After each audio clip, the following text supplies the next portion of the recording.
Well, hello, hello. I'm trying to get time in to get this. I wish the music wouldn't stop. It would be nice if it continued to play. I love Restream. All these features are built into Restream.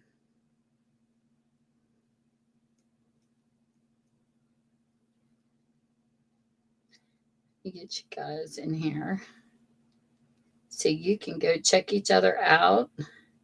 And if you like the content, there you go. Let me see if I can get another tune up here. I love the graphics this thing has. It is a bunch of video clips.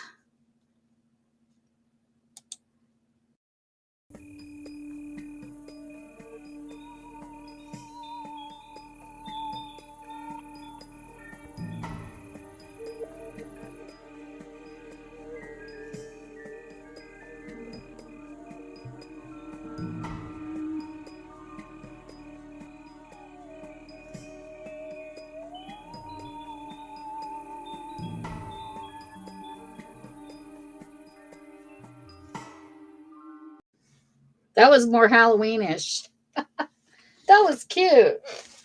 Okay. So I left off with this journal that I created from a book cover. It's not finished yet. And I was going to finish it tonight, but I can't because I'm waiting for some orders to come in of some things I want to add to this. So this is actually a Reader's Digest, and sometimes Reader Digests are really cool because when you take the jackets off, they have pretty designs under them. They're awesome. But for people who are new, I only use bookstore, and what I don't sell, I end up turning into. I donate some books, and if they have nice covers, then I turn them into journals. And these journals can be used for anything. They can be used as a glue book. They could be used, depending on how you make some of them too, they can be used to do your bills in. They could be used for journaling. I happen to love journaling. That's just me. I've always been a diary journal type of person. So what I did was I made two because I really love the color of this and I wanted to do a Paris themed. So I had been buying pieces for a Paris themed journal when I've been in live sales. So all my Sunny Fun Time mails are for people who are crafting, or if you know somebody that likes crafting, they can go and shop and get some really cool items. Because believe me, I have some credible people that sell stuff on here. And when I do, I pick themes. And personally, I think it's cool if you have the great big, like gallon type, baggies, you can separate as you buy so that you don't lose your stuff because yeah, we can kind of get a lot of stuff as crafters. And then we go find stuff like me tonight. I can't find my little toolkit, so I don't know where it's at. So I have to buy a little bottleneck pair of pliers because I can't finish the book without that either. But sometimes I try to keep my tools and stuff organized, but it's tough. But anyway, to make a long story short, I was in a Defy auction. And if you don't know what a Defy auction, I'm going to explain it to you because it's really important. Hey, Sandy. There's my sassy Sandy. Defy is disabled artists that they have a mobility where they live on a limited income and they can't get supplies. They can't afford them. They're at a certain bracket of income. So Carehart, I will put her channel in here. She's an amazing person. Started a foundation. Let me get her up here. Hold on. I want to link these people. Please don't leave because this is really important that I want to share out. And what you decide to do with it, you decide. No pressure. But Carehart decided that she was going, when people are ill or they have disabilities, they get really depressed because you're limited. So Carehart, this is her channel, started an organization, and there's also a website for it. Let me get that in here too. for anybody who is doing destashes, or say you want to make a bunch of stuff like tags or whatever, you can donate it to the organization for fundraising. And I had some really cool old books that were falling apart that was perfect, because you have to look for specific books to do journals with. I'll show you. But this is the website. I can get it to paste. Come on, dopey butt. Freaking YouTube sometimes. Just give me a second. For some reason, it didn't want to pick up the link. You know how copy and paste can be stubborn. So what people do is they go into this link, and you have to show a proof of income for, if you want this as a disabled artist, if you have a disability, if you're living on disability or an income that's low, you go in here and you tell, you got to show proof of your income, but then you also can say, hey, I like to paint, or I like to do junk journaling, or whatever your passion is. And they fill a bag monthly that you get free and free shipping. It is amazing. The second Saturday every month on YouTube, they do a sale for Defy. We call it the Defy Auction. And people go in and you can buy stuff. All the proceeds, 100%, goes into this organization. And it's been really cool because there was, I think, a bracelet business or something that did jewelry. They took stock they didn't sell or had extra left over, and they donated a whole bunch to Defy so that they could raise money for these people. I think it's amazing. I love this program because I know how expensive craft supplies can be. And if anybody has a hobby, you know what I'm talking about. So I think this is really cool. And the artists are even awesome, because I've gotten to know some of the artists themselves. That's what we call them, artists, the disabled people. And they give feedback of how this has changed their lives. And I do believe there was a place where they even could make their art and it was displayed. Somebody did that for the artist too. I think that is so awesome, like a company. So there's a lot of people that's been getting involved in it because it is growing. And it is just awesome. So when you see me do a Defy Auction, unboxing or whatever video, you'll know that it's to this company. And you can also donate money without buying. Like they have number 5 during the auction is free shipping is like $8. So you can put like 8 times 2 or 8 times 3 or 8 times 1. And that's how many shippings you pay for, because the bag costs $8 to ship, full of the supplies. And in Christmas time, they do an even bigger bag with a more variety of stuff so that they get an extra. And I think shipping last year was like $30 a bag, and you get times 1, times 2. But whatever you donate goes to somebody in need. So the types of books I donated to them one time. See if I have a book around me that I can show an example. If you do one where the back is glued in, like the pages are glued into the book, you can take those books apart, but those have to be totally taken apart and put back together. If it's a regular book, I don't have a book sitting near me, believe it or not. There's a gap in the back of the book pages. Those are the better ones to turn into journals, because you don't have to take them apart. You can just take the pages out and use the cover, which is what Reader's Digest are good for. So this is what I did to rebuild this book. Is I took all the pages out, which is pretty easy to tear a book apart once you get used to it. And then what you do is you rebuild it. So when you open this, I took fabric and put it over top. At first, I built the back of it back up again, because this is really flimsy when you take it apart. You can use anything. You can use cereal boxes, any upcycled stuff in your house. Could be a cracker box, whatever. You rebuild it back up because I glued the two pieces together, and then I put cloth over it to make this a little thicker because this has got to be strong enough to hold what we call signatures. And what signatures are, this one's got 4. There's 1, 2, 3, and 4. And if you go back to the beginning of this video, I show each step on how to make a junk journal. And what you do is it can be folded pages, it could be digital pages, it could be pages you paint, it could be notebook paper, it doesn't matter. You fold it in half and of course measure it to the book and you sew them in. And that's what this is, a sewed in signature.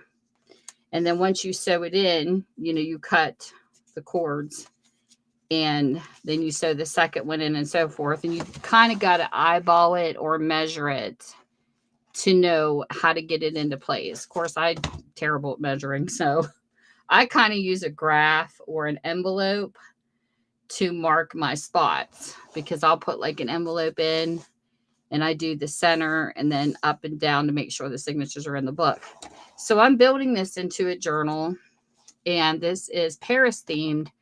And I bought the Paris pack off of Defy. So when it came up for auction, it looked like this. It was a woman who did a Paris themed journal, and she collected a whole bunch of Paris stuff. It can be cards, Valentine's, magazine pictures, anything she could find from Paris. And she had so much left over that she turned it into 2 packs. And when I won the first set, because there was 2 of these filled, a artist got the second one off of my bid for free. And I thought that was really cool. So I've been using this to actually build both of these journals. So that's why I shop a lot, because I'm theming. Hey, Savage. Let me get you in here. But it takes time, because if you're working, at first I thought, well, maybe if I'll just go and only get the themes that I'm working on. But the bad thing about that is sometimes when you do that, like say you want to make a Christmas journal and it's out of season, you might not find Christmas stuff that you're looking for. So what I do is I buy all the time, like all year round, so that I can, put it in bags, which I did with this. And then I had it all ready so that when I went to start theming these, I knew where my stuff was. I didn't have to go searching through things. Now, I got to search for tools and other stuff, but at least I don't have to search for the items for the theme. Whew. Let me get Savage's channel in here.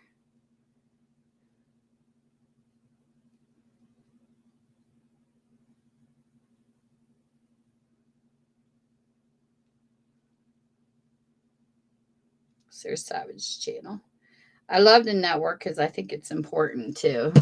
I like meeting from different categories because I like watching everything. So I never stick with one niche. So anyways, since I can't, this is a piece that I want to add to it. I actually got this tutorial, which is really cute. Even though I put my own twist on it, I got the tutorial for how to do this off of Dear Julie's channel. She does some cute stuff. She did hers with bigger envelopes, and I did mine with book pages. Because we use the book pages out of the books when we tear them apart, too. We do not let that go to waste. So there's some upcycling here, too. Now, different crafters do things different ways. They'll hold on to scraps for like a year and pitch them and stuff like that. I have a box. I have business boxes with handles. And what I do is I fill one up with scraps, one up with something else. And I might sort through it, but I'm not going to throw my stuff away because I never know when it's going to pop up, because sometimes I can hang on to something for a year and then end up using it. But you don't want to be a hoarder either. So what I've done is I have the business boxes in some totes a certain size. Once they're filled, I just don't add any more to it. I will, if there's something I think I might use or something I might not use, I'll go ahead and recycle it and sort through it just to keep it down so that level box down. So at least I know I'm not going to start a second box, in other words. So that's how I've been doing it here lately. So I know I don't get overcrowded with items because it's really easy to do that. Hey, Kyle. How have you been? Kyle's such a sweetheart. You are one of the most sweetest males, Kyle, that I have ever met on here. You are so well mannered and you are so nice in every stream you go into.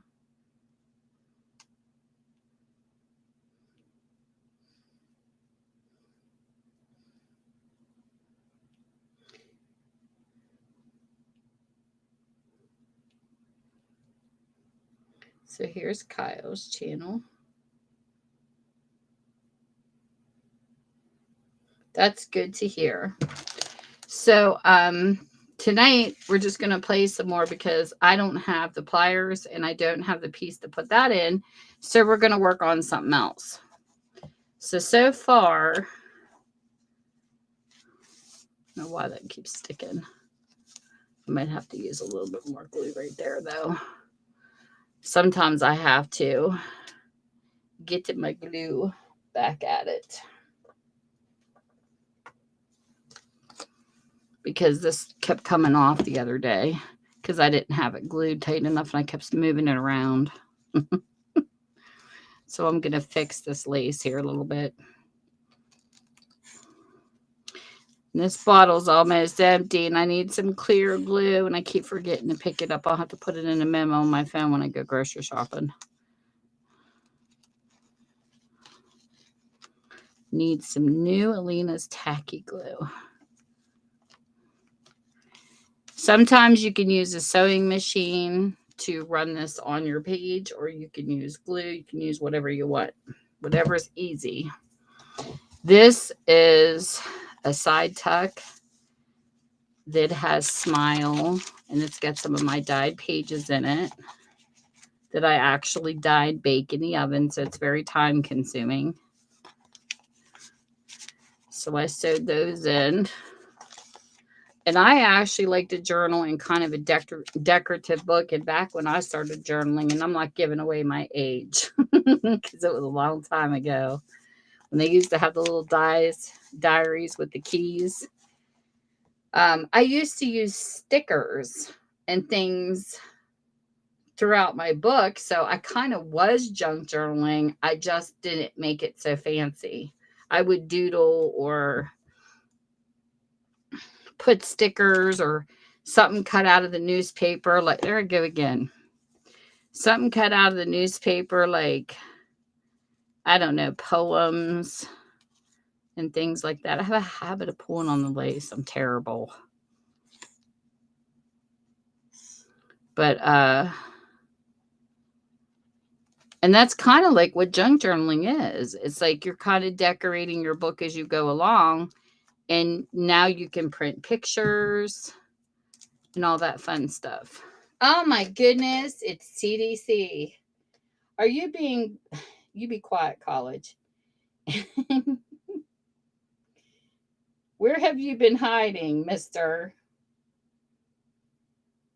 Some girl tie you up or what? I haven't seen you in here in ages.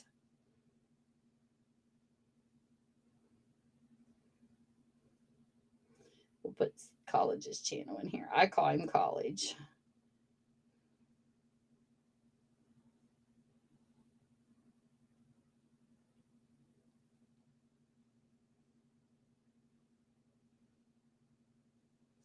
There.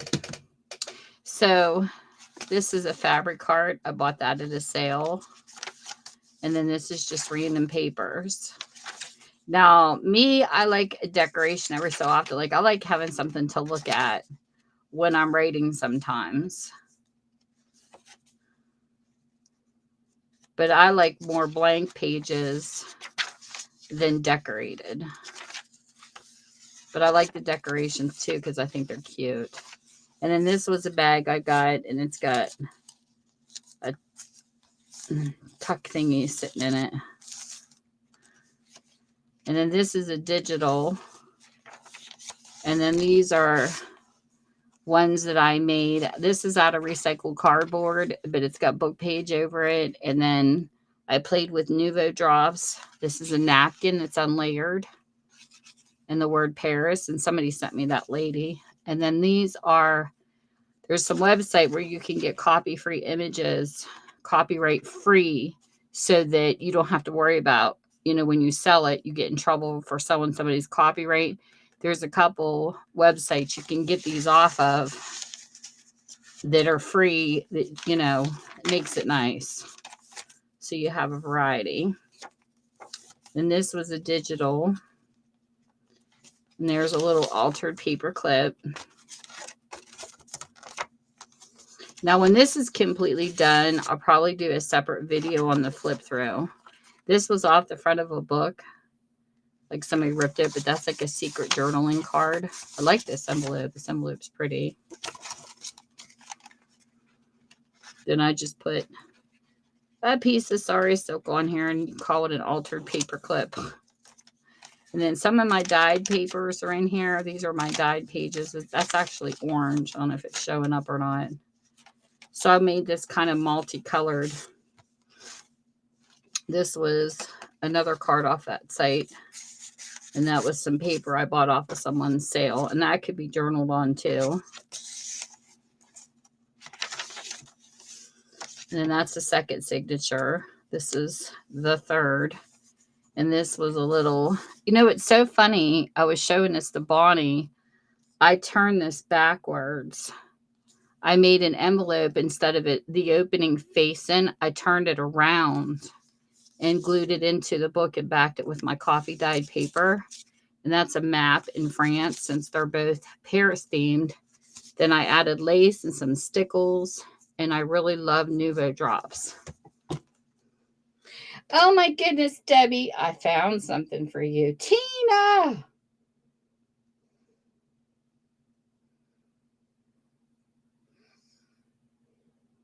Let me get you up here. And there's Debbie. And Metro. Oh my goodness.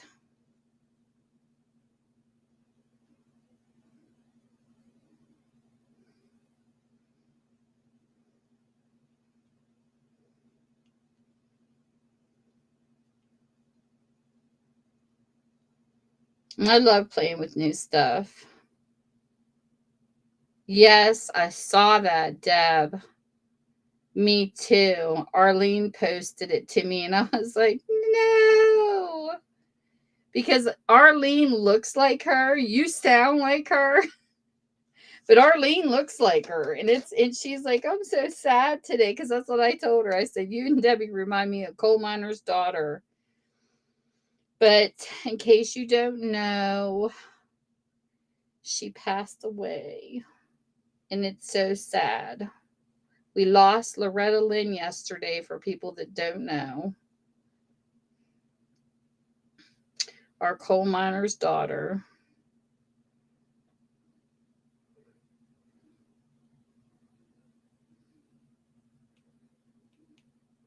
We get your links in here.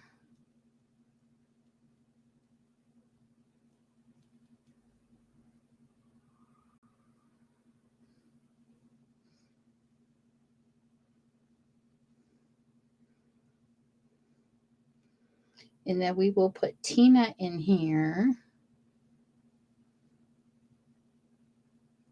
I'll show you in a second what I found for you, Deb. These are links to their channels. Get Debbie up here.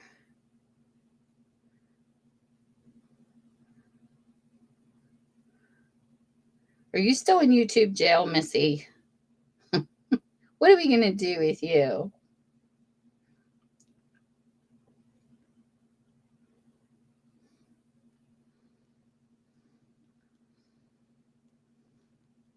You people that keep going into YouTube jail, I tell you. You never heard of Loretta Lynn? Metro! How could you not hear of Loretta Lynn? Sissy Spacek did a movie on her and everything. That's a sin never heard of Loretta Lynn. I thought everybody knew who Loretta Lynn was. Anyways, are you ready, Deb? Looky who I found.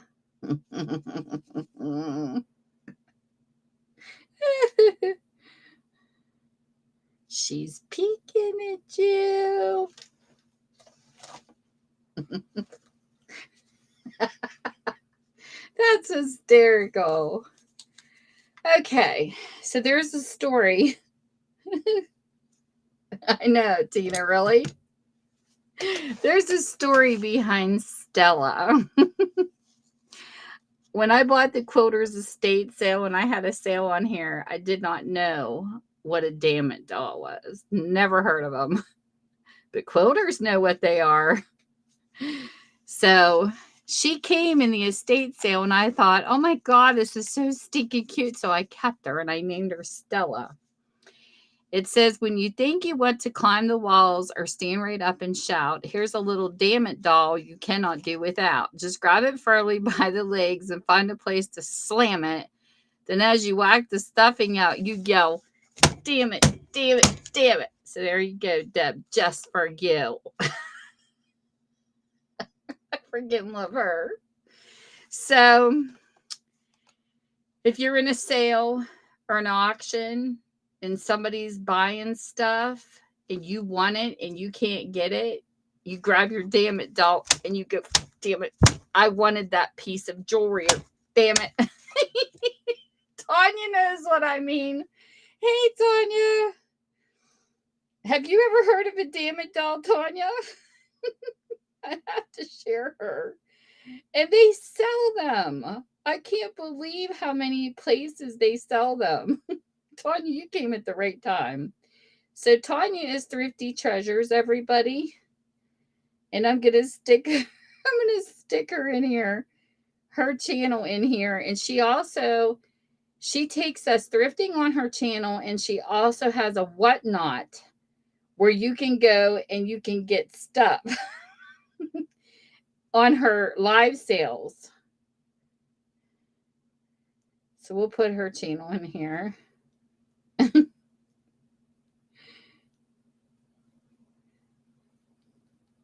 But anyways, I don't know when you came in, Tanya, but I wanted to explain this. She came from a Quilter's estate sale, and I had a sale on my channel. I think it was the June before last. And when I saw her, oh, you're quite welcome. When I saw her, I fell in love with her, Tanya, because I thought all these auctions we sit in and we want people not to bid on them. This is your damn it doll. And I'll read what she says. These are made by Quilters. I have never heard of these dolls until I got this estate sale. So I called her Stella. And it says, damn it, dog. She came with a note. It says, when you think you want to climb the walls or stand right up and shout, here's a little damn it doll you cannot do without. Just grab it firmly by the legs and find this piece to slam it. Then as you whack the stuffing out, you yell, damn it, damn it, damn it. Or there's a darn it dolls for people that don't like cuss words. But I like the damn it doll. Look how cute she is.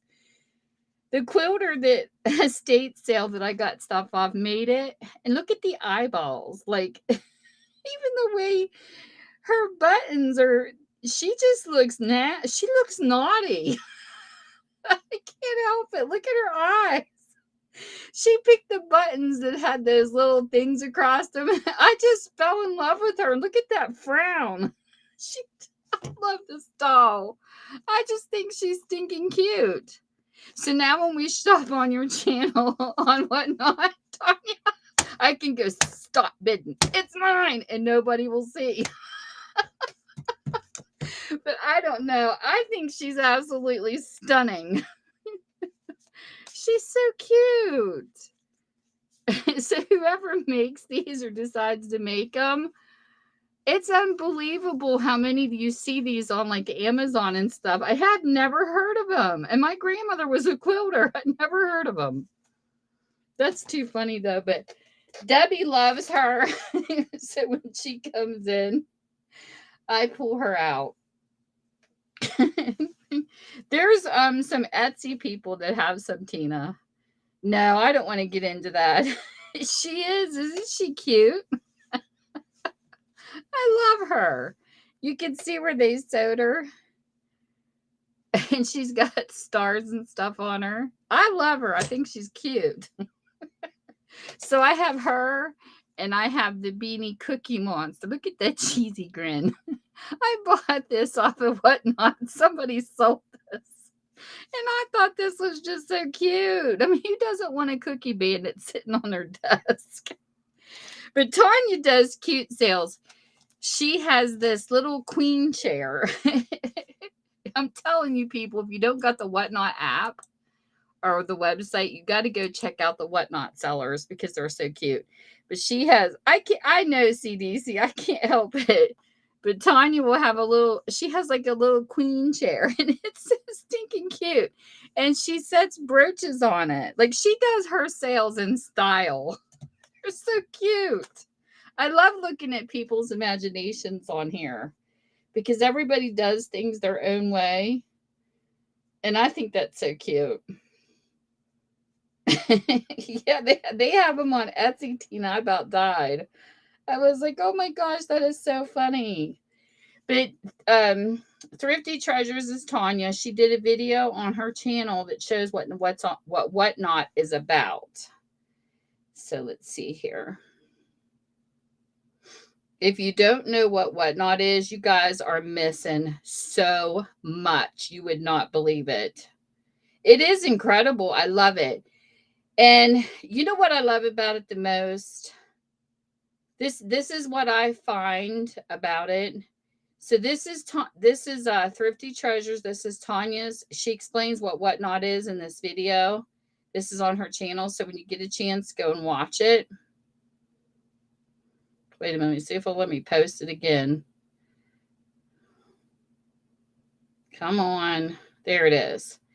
So you go in there. And this is what I love about it. And I know the people who are crafters with me on YouTube. You know the jealousies on here and the crap slinging that goes on. And don't tell me you don't, because I know you do. Whatnot is the total opposite. You go in there and they are so supportive. I don't see any jealousies. I don't see people fighting. It is amazing. And I have met so many YouTubers through Whatnot. It's been unbelievable. But like, people get so bent on YouTube. I'm serious. There's so much jealousy in the selling and stuff on here. It's ridiculous. But Whatnot, it's the total opposite. They are supportive. They even do like sale jumps.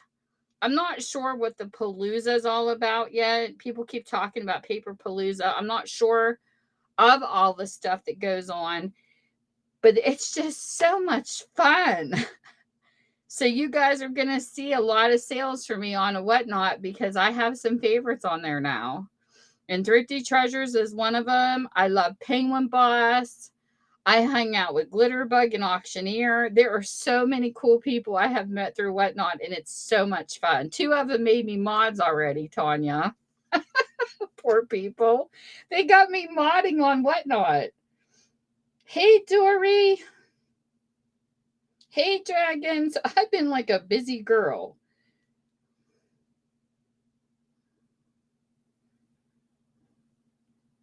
The story of Dory. Dory's got a cute channel. Cute puppy.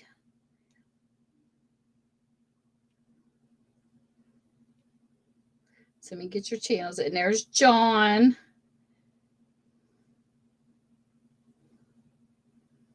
Did I give John a hug? I think I did. But once you're blue, you can go click on links. I'm putting them in as best I can. So that everybody can meet new people and you can go check each other out. Oh, you're so sweet. It's fun, you know. I mean, I mod for a lot of channels on YouTube too. I can't keep count. But it is fun. I mean, either or. Modding or not modding, it's just a blast to come in.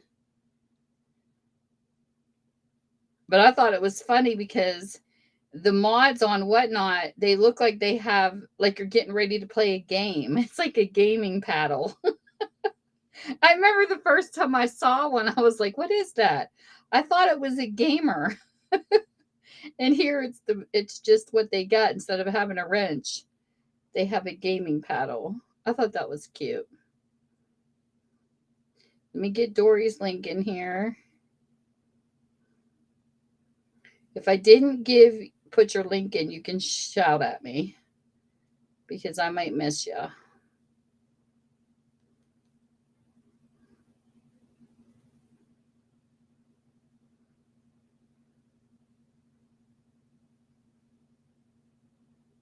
Fiery. Did you be hitting on Tanya? You're in trouble now, Tanya. She'll break out that granny paddle on you. She is a sweetheart. She's got a good personality, too. That's right. I like my granny paddles. Don't make me sick Stella on you, dragon. Oh my goodness. Debbie will chase you. Anyways, so this is the second signature. I know I break out my granny paddle on people. I prefer to do that than block them. This is made with my Big Shot out of Opal Page. It's like a bistro restaurant type book. So I put that in here for decoration.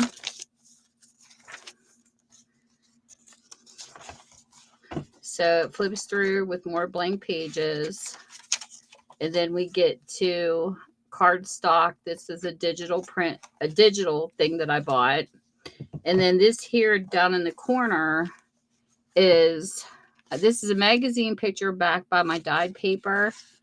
And then this is a flap made with my dyed paper for like a secret place to journal. And then over here we have a lace pocket. And then here's a card I ran off. And then here are beads that I made and added with a napkin where I took the layers off. And I put some of the Paris stuff that I had off of that package on this tag. And then this is going towards the end. I do got to add something to the back. This is the belly band. And here's a journaling card. And a magazine picture. I think I'm going to back that too. I could probably do that now. I'll back this and turn it into a journaling card because magazine cutouts are fun. So we will turn this into a journaling card too.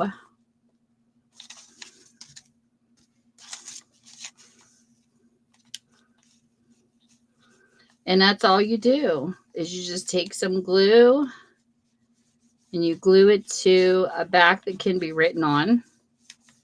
I like coffee dyeing papers and tea dyeing and color dyeing because we like that stuff. And brooches, the thing that's cool about jewelry is you can take earrings apart and make them into charms and add them to these junk journals, or you can use brooches for the tops of tassels that you hang off the back of your junk journals. So jewelry can play a really nice part in junk journaling. And Thrifty Treasures sells jewelry. She has pretty brooches, and she sells like themed Halloween, Christmas. And believe me, she's got some incredible bling, because some of her jewelry is really nice to give to that extra tassel look. So now this is a journaling card. That easy. And then when I do my belly bands, I always put a little tab because I like it to hold it into place better. That's just my little twist on a belly band. And we're going to flip through here. And I have a charm that's the Eiffel Tower, and I have an embossing folder that I use because I love my Big Shot machine. This is a non-copyrighted picture from Pixabay. It's called Pixabay, where you can get images free and you don't have to worry about copyrights. And then, of course, I did my little rickrack. I like rickrack. I think it just gives it a little bit of fun stuff on it. So tonight, I don't know if I'm going to do it. I think I'm going to put this in the back. And then somewhere inside this, I might add like a little flip or something here. I want to put something in here so I could put my signature in the year it was made, because I'm now starting to sign my work. Because when I started, I didn't. And now I am. So I got a Velcro dot that I'm going to put here. And I'm going to put something little in these just for decoration. And I think this is going to be the back. But I got to wait for my little Velcro dots to get here. So I have that to do. I have the book corners that I'm going to add. And I picked this for the corners, but I got to find my pliers. My bottlenose pliers. And tonight, there's some of I'm going to do the charms. So you get an idea of what is fun about jewelry. So and I did finally find my spiky stuff. I was looking for my eyelash trim and I couldn't find it. So tonight, we are going to whip out my bulb pens and some of the charms I have been collecting. And if you don't know what a brad is, because I'll ask people if they have any brads, or like, hey, I didn't know that's what they were called either. I called them pokey pins, but this is what a brad is. And I really love these too. I love these as much as charms. What a brad is the little pens that sometimes you get from, like maybe the USA when you go to your bank. This one here is the kind, if I can get a hold of it. This is the kind that you poke and then you separate these two little prongs in the back. That's what brads are. And they're very decorative to like add on the envelopes and such. And I have those. And they are really cool because you can get some blingy ones. Look how pretty those are. This comes from Prima. That set. I think maybe both of mine are from Prima. I do believe Tim Holtz makes some of these too. Some of them's got decorations like flowers, but the backs have that opening, the prong opening. So these are nice to put on like envelopes and different things in your journal. And then this is Sari Silk, which is a lot of fun to play with. They're good for tags because they give good color, and for altered paper clips. And eyelash trim does the same. It's spiky. It's like a real spiky thread. And I like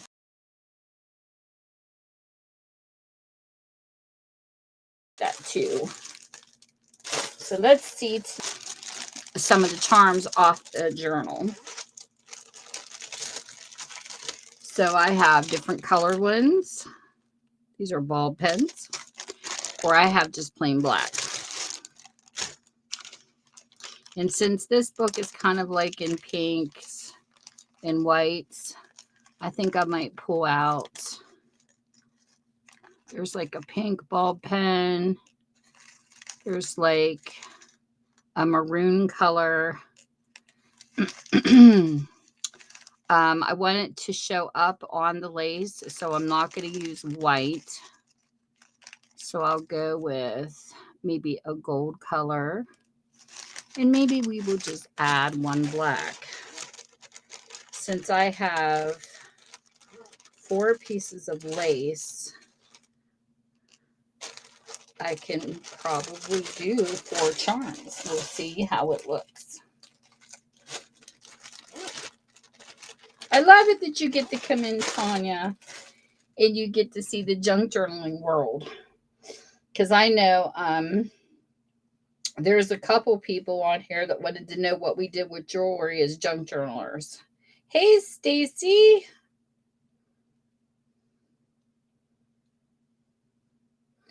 And another thing that I love about, YouTube and bringing people together, hey, Mark, is we are all different size channels and fun. We all have something to bring to the table, and I think that's so important.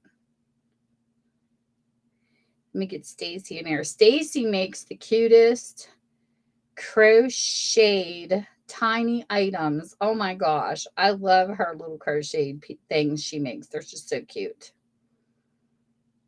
Especially horses. She crochets horses.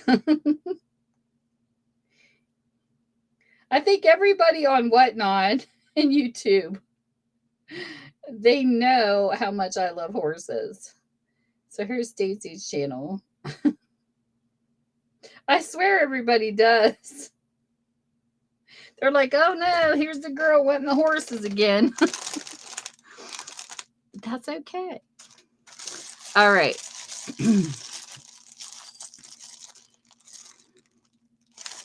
So we're going to go through. I don't know if I have anything that's French.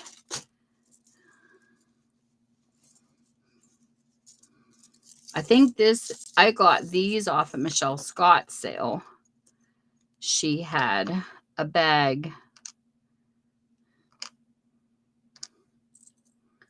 of goodies in her sale. Oh, this is cute. For the page where the woman's shopping, there's a cute little purse charm. I think that's stinking cute. So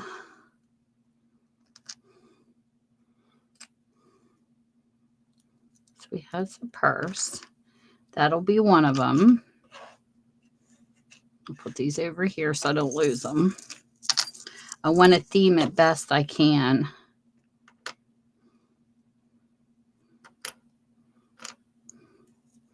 With what I have.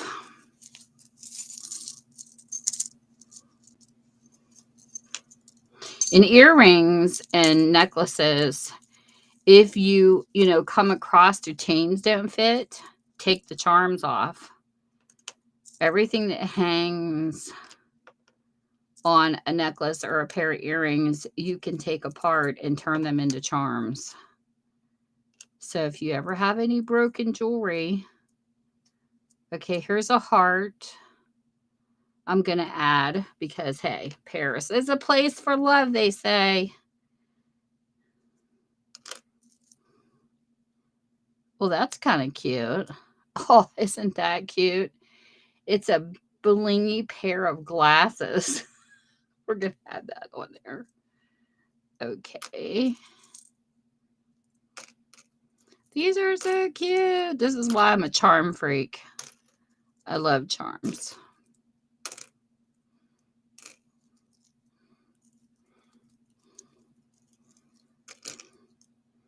I already got a heart. Oh. Let's see here. Me with a smile. Which one do I like better? I will leave it on her because I got to see if that's going to hold. Okay.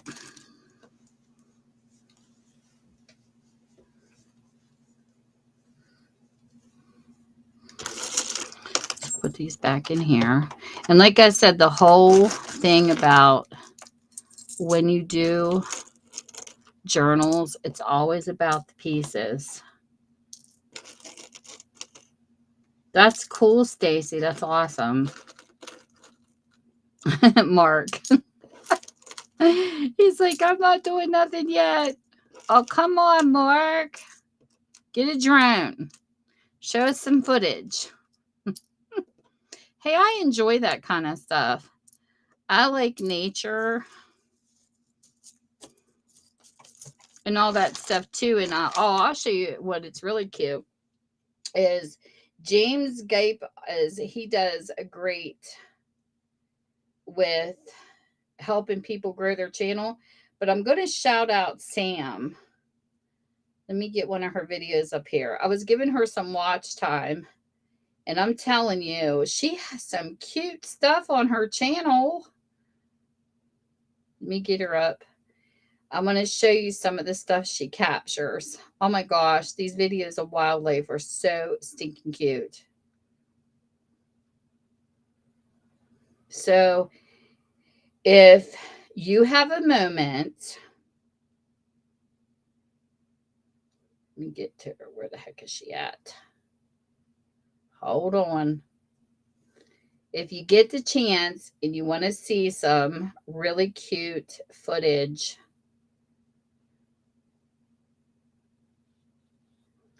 of animals, you got to go back on her. A link went in.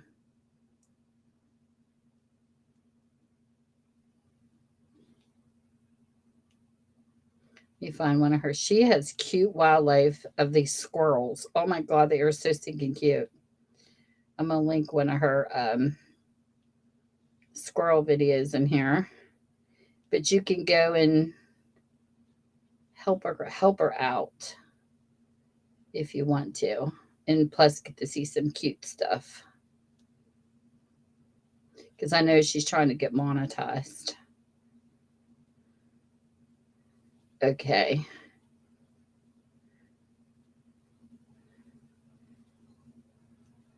This is Sam's channel. And you can go and save these for watch laters. That's Sam's. I meant to put channel, but oh well. She has some cute footage of wildlife. I was watching this the other night and I was like, oh, these are so cute. They're so fast. And they like dart everywhere.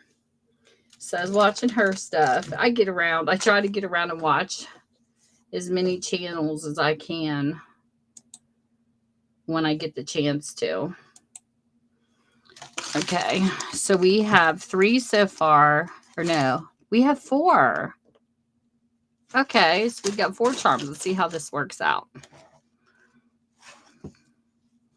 Okay, this is the first page. Let's do like a burgundy one first. And this is how you do. You open up your bulb pens. I'm a left-hander, so it's going to look backwards.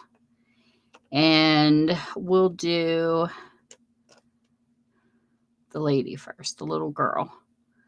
I have a little girl charm. So we're going to stick her on here. And then what you do is you find a piece on the lace to where you can move these around. Let me pull this in view. So I'm going to pick like a higher piece for the first piece.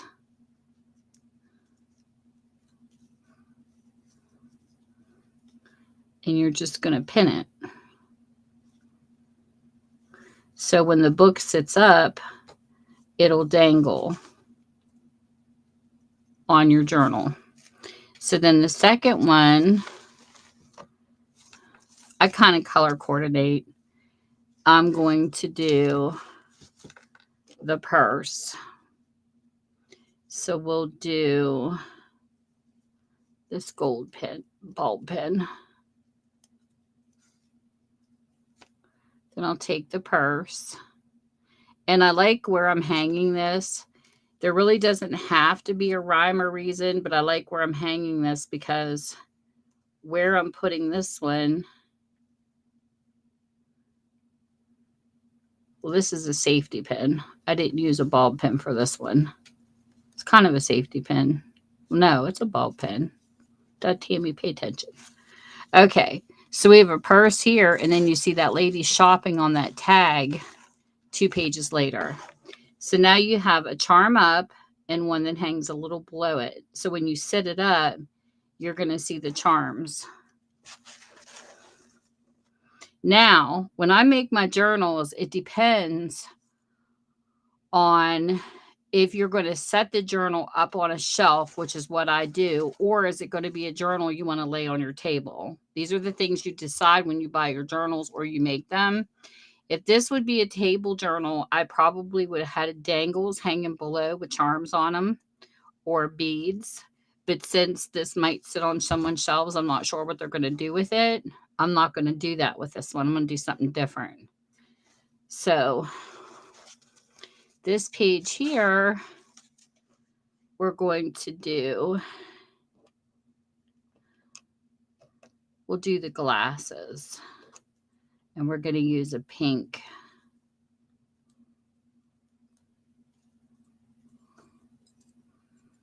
charm. So we'll grab this. Okay. Okay, be stubborn. First, I got to make sure this is tight enough together. And I don't think it is. And here we go again, me not having my pliers. Because I don't want this to fall off. So what I might end up doing is this. I'm going to leave this on for whoever buys this. Because if they want to make this a necklace, they can. But I'm not going to use the join ring to hang this. I'm going to use the actual ring it's hanging in. Because if a person wants to take it off the journal, they can. It's one thing that's nice about things being adjustable for different purposes. So we will hang that piece right there. And then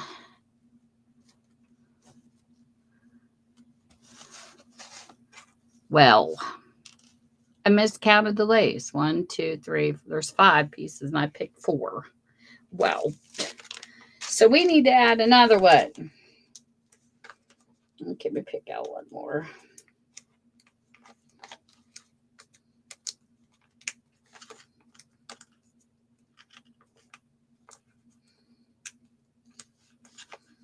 We'll hang this one on it first. This is a cute little heart that I'm going to hang on a black bulb pen. And let's see where this is at. You have one hanging high, one in the kind of millish, one in the center. And we can put this one kind of towards the bottom because it's little. So we'll put this here.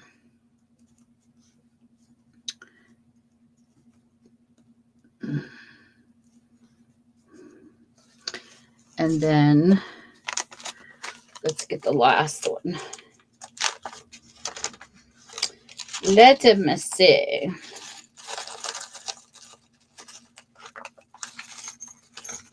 Oh, here's a cute one. Let's do a butterfly.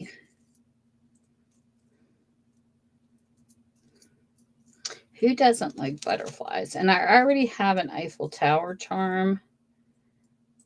So I'm not going to use it again because there's another one in here too. So let's see here. Okay. Where are my ball pens? Okay, so let's do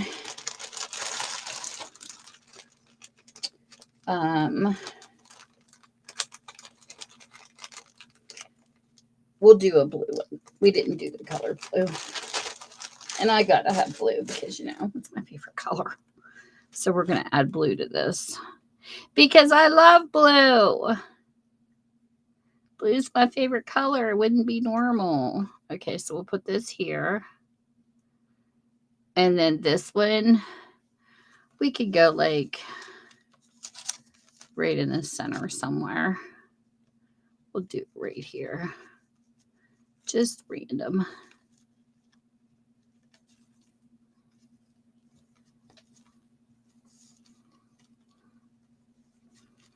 And voila.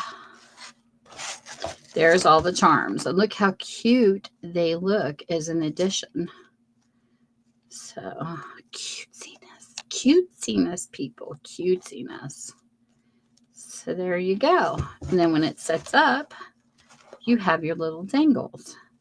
And these can be done with charms or beads. You can pick whatever you want, but I wanted to charm this one because France is supposed to be charming. Okay. Back to chat. I got to catch up. So give me a second. I'm slow here tonight. Hey, El Sol.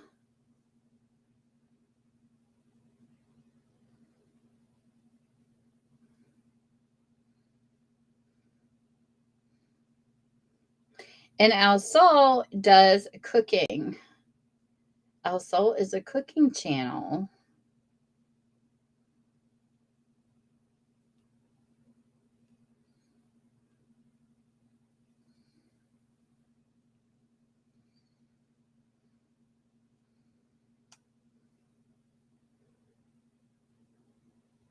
Well, thank you, Car Thief. Who doesn't want a car thief in their stream? I freaking love it. Creative chat screen names or live stream names, whatever you want to call them. I came from Yahoo Chat, so yeah, I'm going to say chat.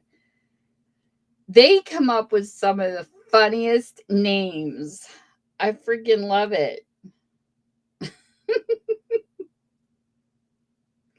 Yes, it's awesome.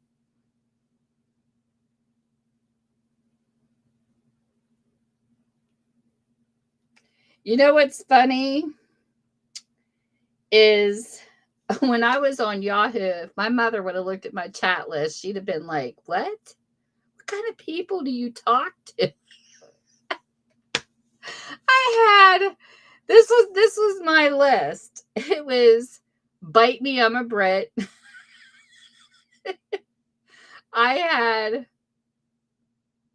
Twat Waffle. I had Tickle My Pickle. I'm trying to remember the names on my buddy list.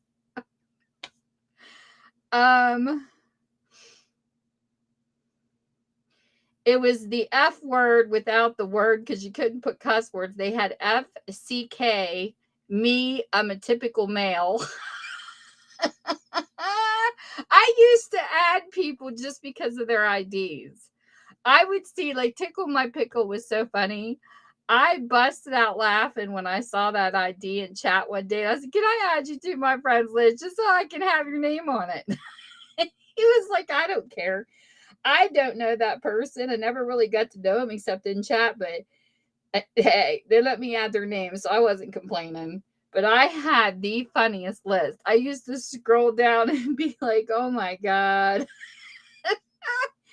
And Twat Waffle, she was a female that was a male. She had another name. Hers was, there was a female that I had. She had a nasty name from the UK. I can't remember what it was because she had a couple of them. But oh my God, my list was funny. Because I asked the guy, I said, what would make you think of Twat Waffle? What the hell does that mean? He says, I don't know. He says, me and my friends were drunk. Because I like waffles, but the first word, come on. And he's like, we were drinking and it just came out. So I made the ID. I'm surprised Yahoo let him have the ID, but I thought it was absolutely funny. That's a cute name too. Oh God. And do you remember on Porky's when it said Mike Hunt and you run it together? Somebody had that ID on the Whatnot app the other night. And as soon as I saw it, I started laughing. I was like, really? Because the Whatnot app has some funny names too. People are so creative on there. It is hysterical. I'm serious. I think they're hysterical. Some people get offended though. Like, I had chat experience before coming to YouTube, so nothing surprises me. But I've been in a stream where somebody will have like, to me, it's funny. I don't like derogatory words like, I don't like racist words. But if you have a cuss word in your name, I'm not going to block you for that. But somebody came in one night under something goofy, and I was rolling laughing. And another person stuck them on ignore. And I'm like, why did you do that? They put him in timeout. I go, why time him out? Well, I don't like that screen. I go, oh my gosh, you would have hated us on Yahoo. Oh my God, Car. That would be awful. Oh, Stacy. That's so funny. Hey, Katots. I hope that's how you say your name.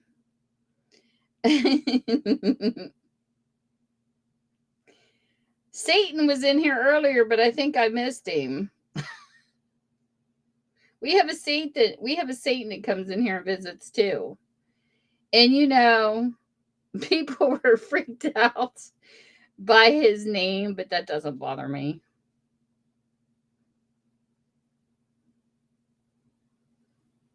To me, it's not about all the names you pick, it's how you treat people.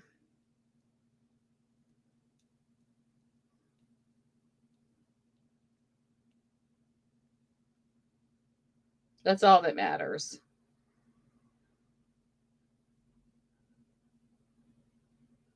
But I just can't mod Satan. He doesn't deserve that privilege.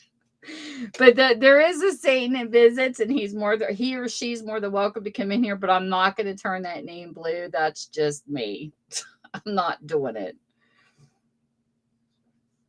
But I do like funny names. I think channel names are absolutely hysterical.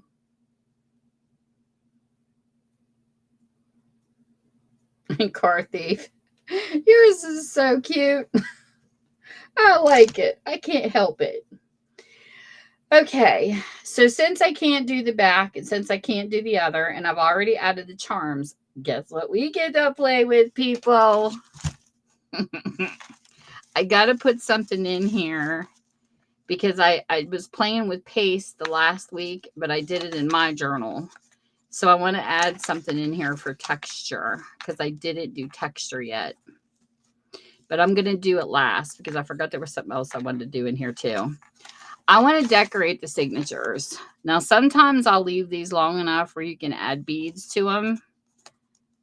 But I didn't want to do this with this particular journal. I wanted to do something a little different with this journal because of being Perry. So I decided, let me get the pieces. We're going to put the charms away since we're done with those.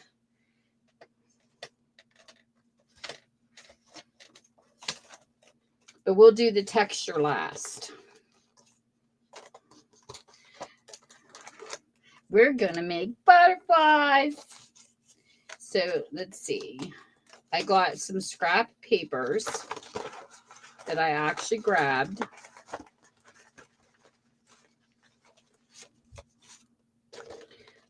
From my little scrappy collection.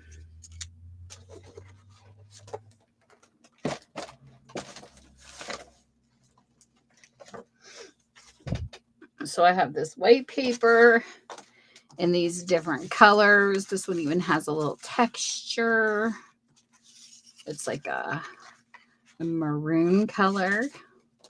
So we're kind of going to pick, there's a little pink swirlies. We're going to eyeball the pages, look at the colors, and then decide what piece of scrap we're going to use. And I think what I'm going to do with this one is I'm going to pick, let's see if I got white, because this is kind of a cream. I kind of want to brighten it up a little bit. So I'm going to take my little butterfly punch, or we could even make them two-toned. So maybe I'll do, so we'll do this one.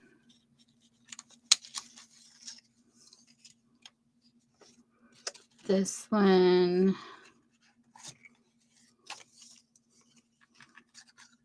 See how this looks. Come on, punch.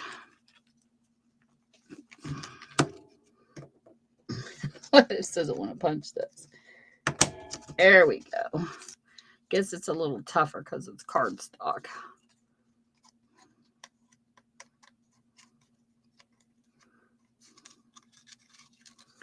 Okay. This is a good way to also make a stencil. Come on.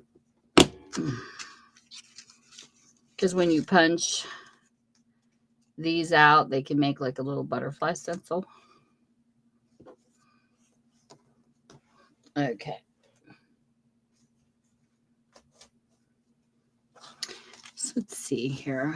We can do, see, I don't think the purple will show up as good on this piece, but it doesn't mean we can use it on another piece. Let's just go with the white on this one to brighten it up, because I want the signature butterflies to kind of stand out.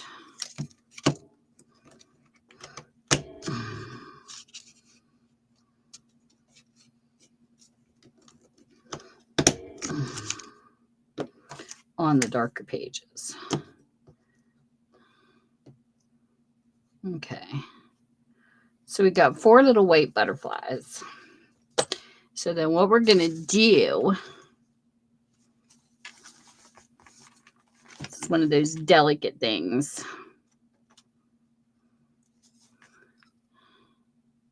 So we're going to put a little glue on this side. Try to do this down here where you can actually see it. Come on, camera. Put a little glue here. Come on, glue.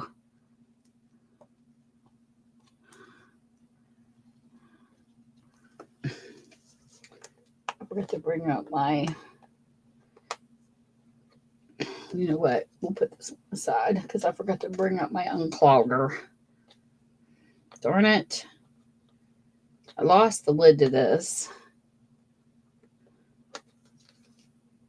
Let's see if I can get it open. Oh, it's going to be stubborn. Oh, I can use this. Hold on. Not done yet, Opie. There. Because I have a special pen I bought that stops glue when it does that. But this safety pin will work. I can deal with that. Thank goodness I have this stuff sitting next to me. Okay. So we're going to do a little piece right there. Little piece right there. Now this is the trick.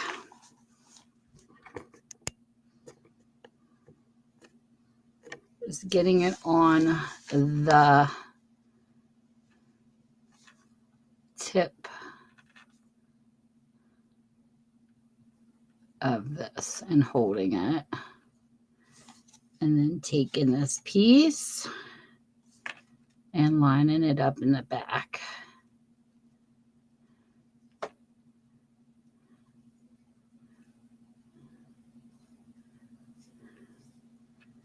And then squeezing it together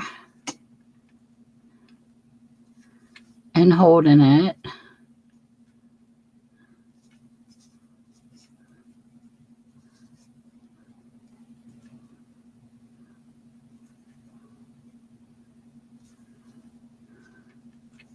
Like to hold it for a couple seconds so it holds.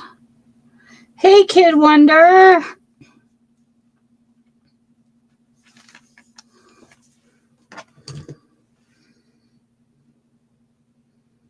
It is so great to see you all. Look at you.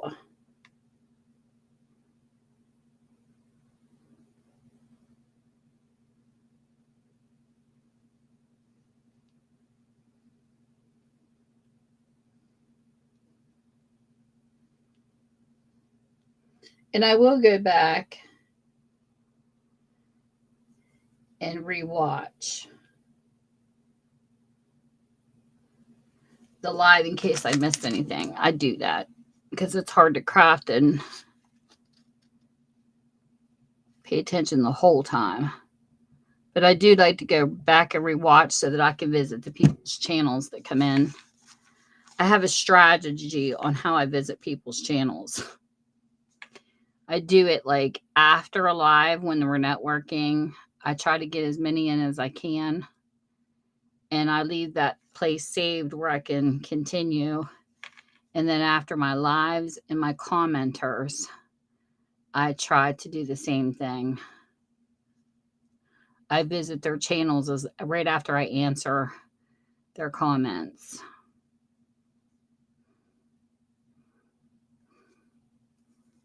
And when I go, I give a full watch, people.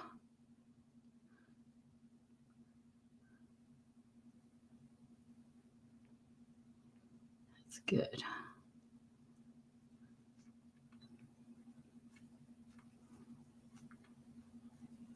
So these look really cute when they're done. They hang in the center of where your signature is. And some people can hide them too. You can actually create an envelope around them as you're sewing your signature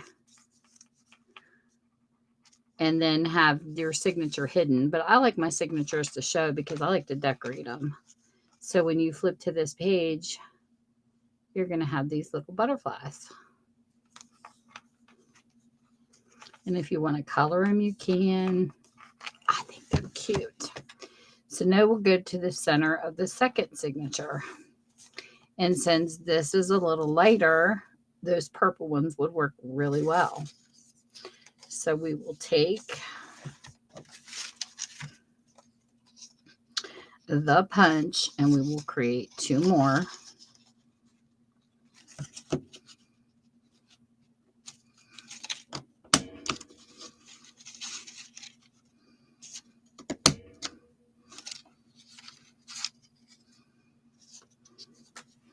So now we have 4. So I'm going to flip these over and repeat.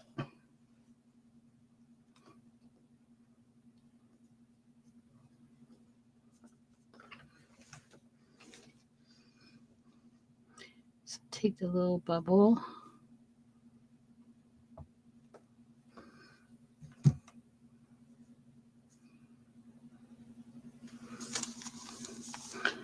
We'll put this one here.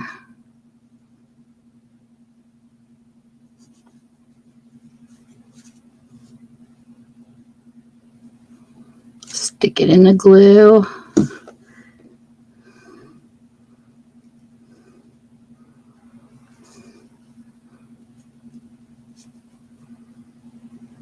Come on. It's supposed to stick like that.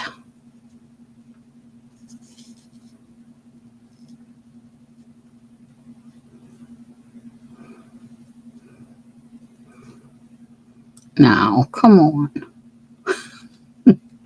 This is really tedious, especially you got fat fingers. Okay. There, that's better. So I'm going to squeeze it and hold it, and then there you go. You got the purple ones. Then I will do the second set. Sorry, I'm not in range.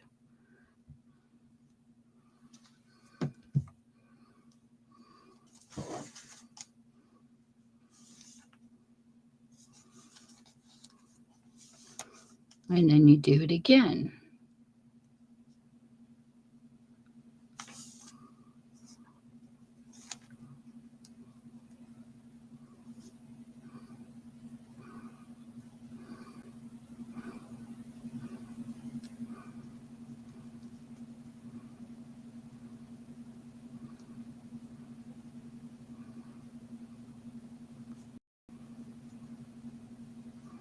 And hold it.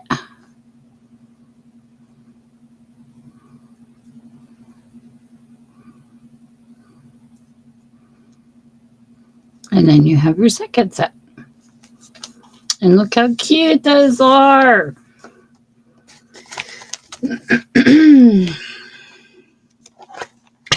Tina, you know, somebody told me too about a laid up magnifying glass. I probably wouldn't hurt to have one. So I do that on this one. Now I'm going to go into the third signature. And this one, since it's darker,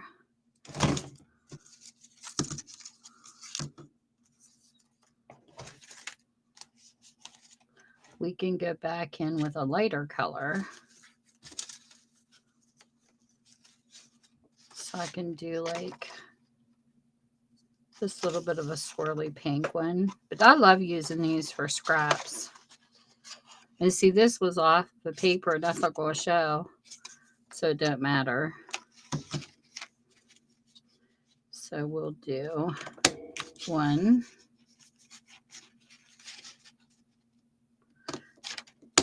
2,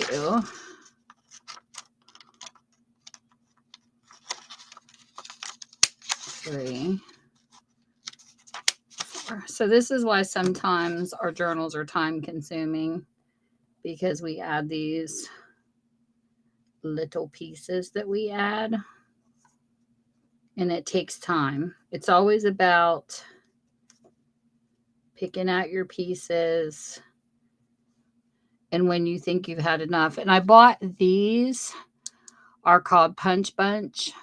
I found these on Amazon, and I was looking for some that were reasonable.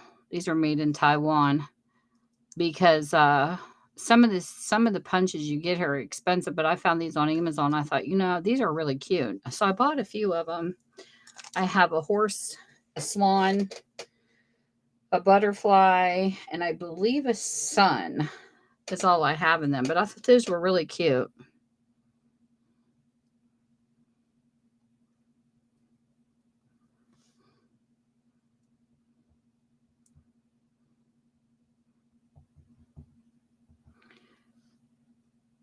We'll do the first two so the glue doesn't dry. And you just kind of repeat the same thing. It's here.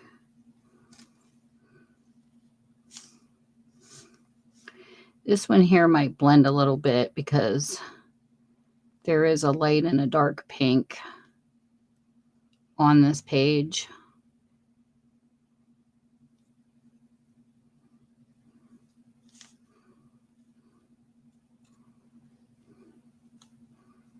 Just get it up a little bit.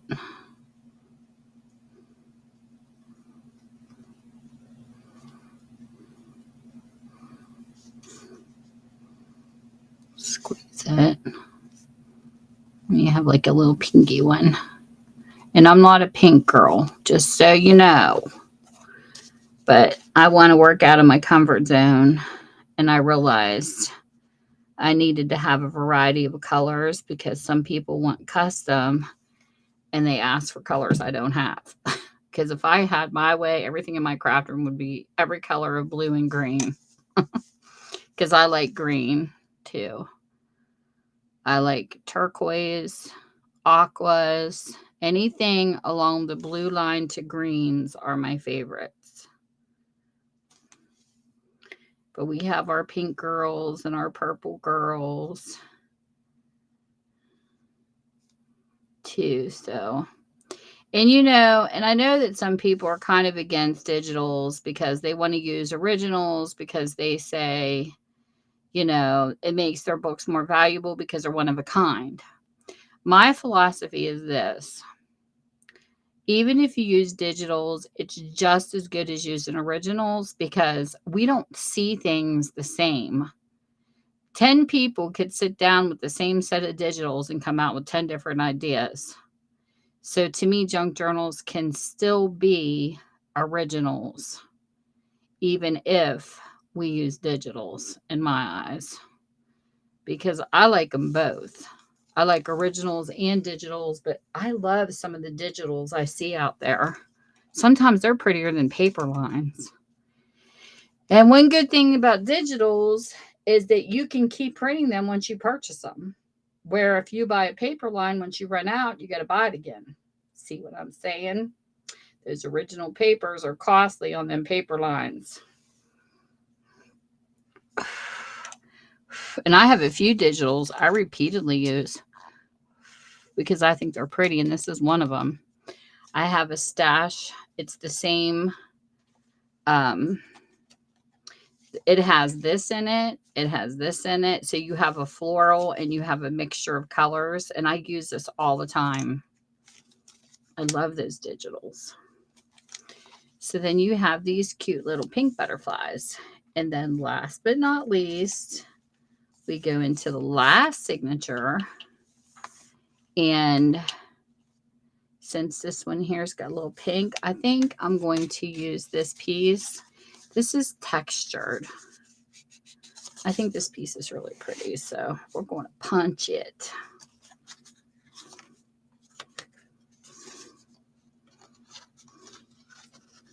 So,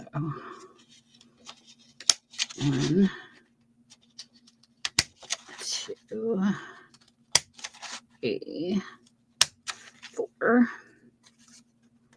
Set that aside. Put that over there. And then we're going to glue these ones. Flip them over.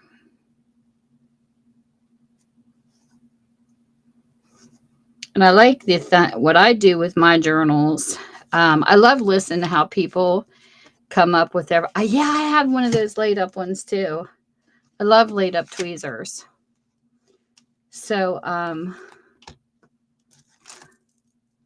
here, I'm going to wear this just because I can. This is one of the bracelets I bought off of somebody on Whatnot. Woo, look at that jingle. But anyways, I'm not much of a jewelry person, but I do like stuff like this for holidays, just for YouTube.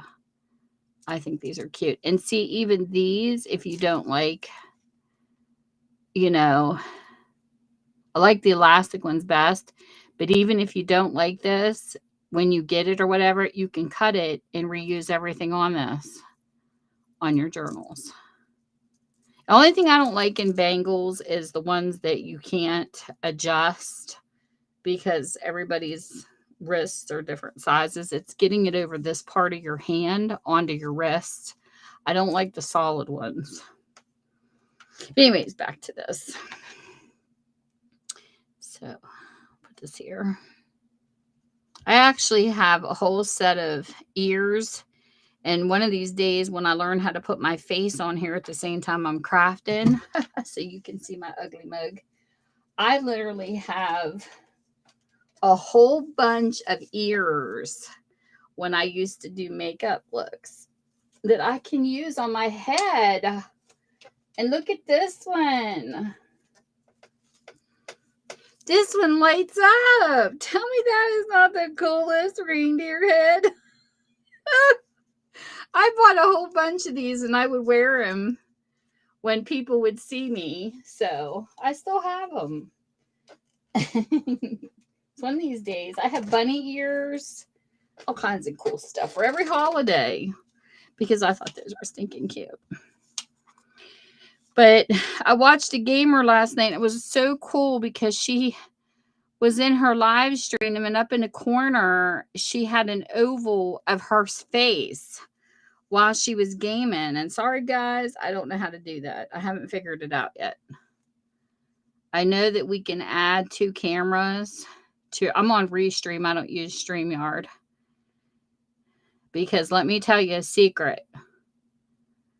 StreamYard has the most terrible customer service. And yes, I got into a fight with them and I told them off via web and emails because they're assholes.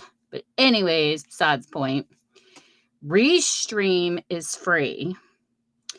You can add people to your panel. You can go on as long as you want, like do your lives, and you don't get cut off. Like StreamYard cuts you off at 20 hours or something like that is all you're allowed to have. And then they cut you off. You don't have to worry about that with StreamYard. They will not cut you off. It is unlimited streaming. And I'd love it because to me, if I could get my OBS to work on YouTube, I would, but I can never get it to work because it keeps asking me for this code. And I don't know how to do it. And I did watch a tutorial on it. I still can't figure it out. Some things I'm techie with and some things I'm not. And OBS is something I am definitely not techie with.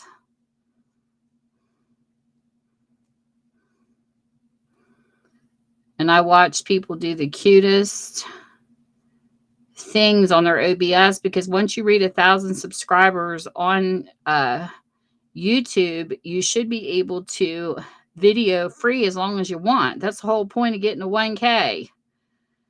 That and getting your community tab and stuff. But it's so irritating because I can't figure it out. And I don't want to pay. You shouldn't have to pay for something that's free. And I was paying StreamYard $25 a month, and they robbed me of one of my live streams, and I was furious. So I canceled. Them.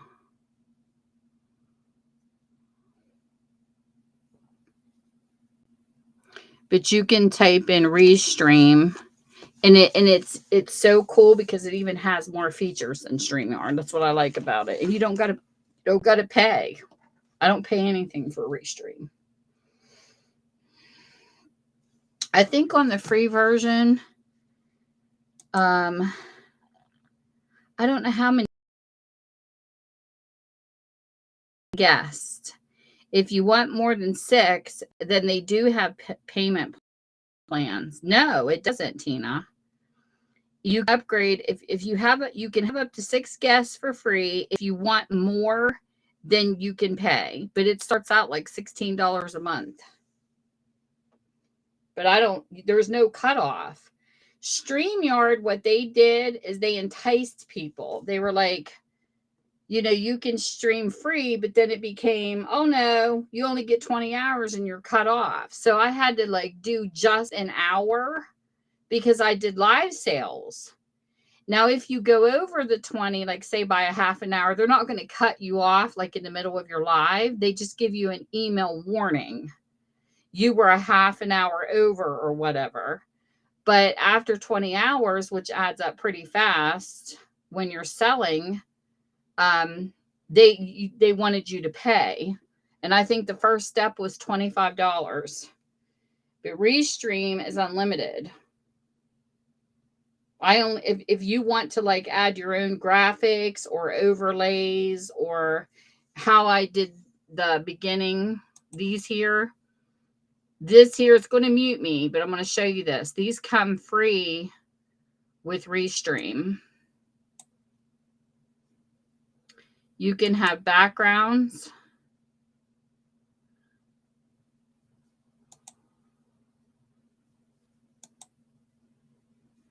Let's see. They have backgrounds on here. They have these designs. See how cute that is? I can always tell when somebody's using Restream because they provide stuff. They have this little outline around your video, but this is going to cut me off. I'm going to play one of these. These countdowns are so cute.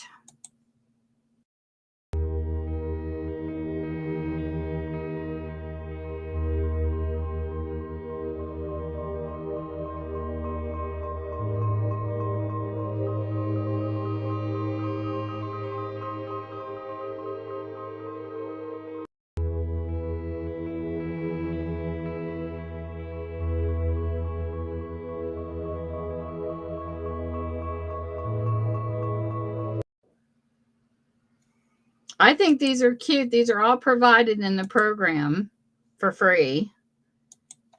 Let me see if I can get you a link. Oh, hold on. Restream.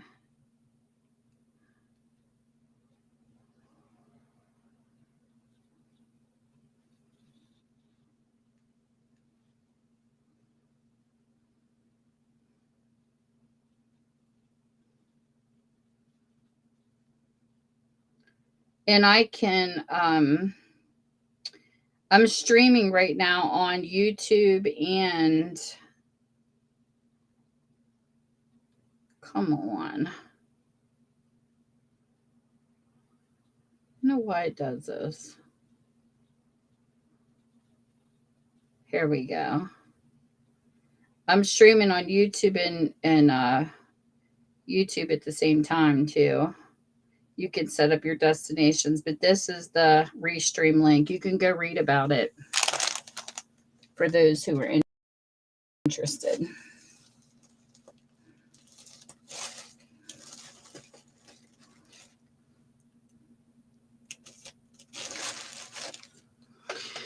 Let me find what the heck is. I'll put it in here.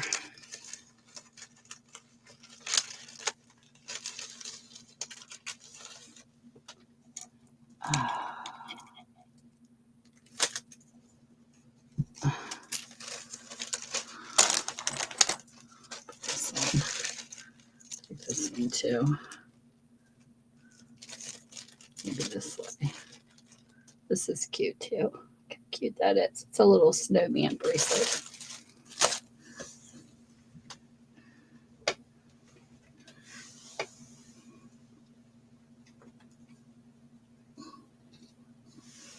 But I always tell people, go study stuff first, because that's what I do before I go and add something and play with it. You know, you can play with this stuff without going live.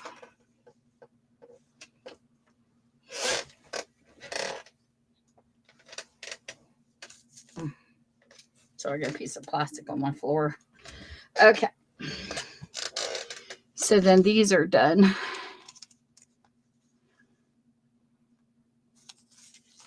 So those are cute. Okay, now for the texture. We put a heart in that one. We have lace in that one.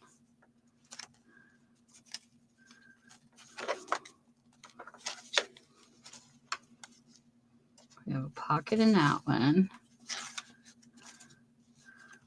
Kind of have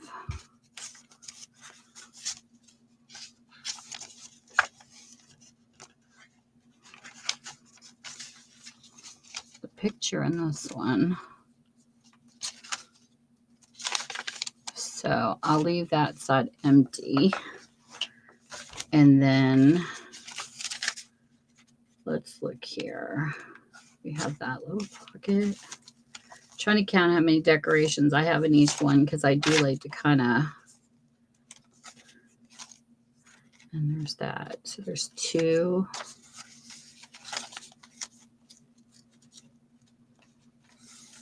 Okay, so I did good in that one.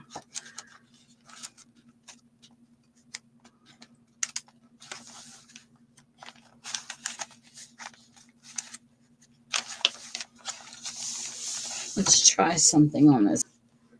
Okay. So what we are going to do is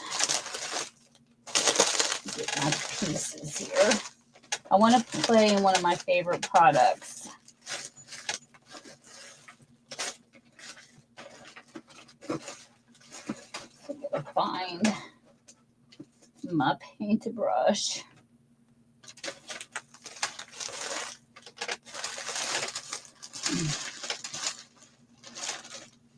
And then we get to pick a color. How about, oh boy, just kind of go. I guess I could use this one.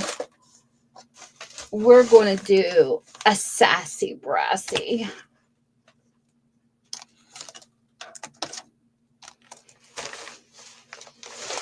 And I'm going to pick out one more thing over here.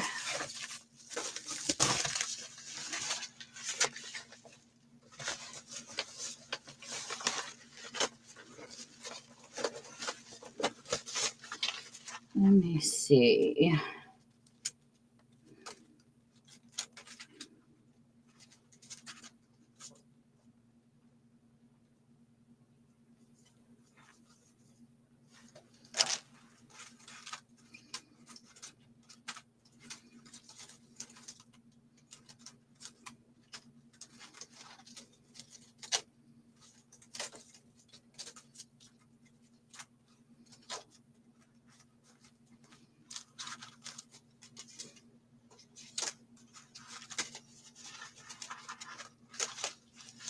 I love this. I took a ring and I bought a bunch of stencils and I ring them to where I can flip through them. So I know where they're at and I don't lose them too. So where are my baby lips? Because I will need these.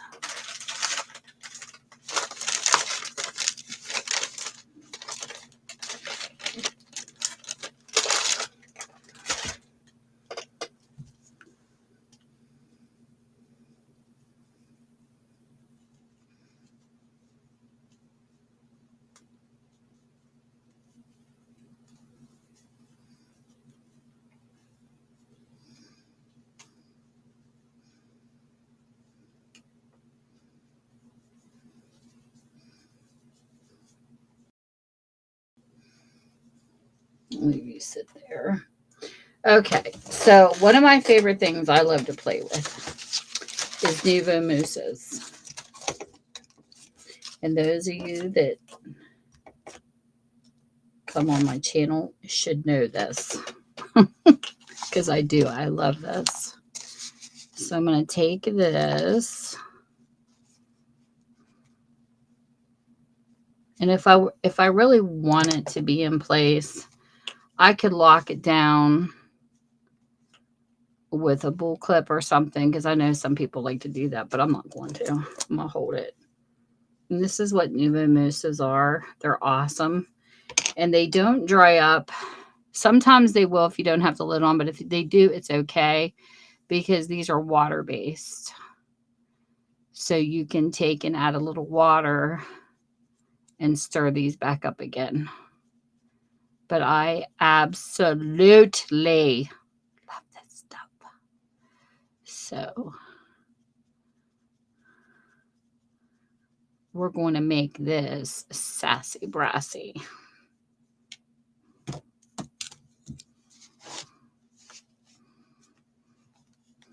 I'm going to put it where I can dip it.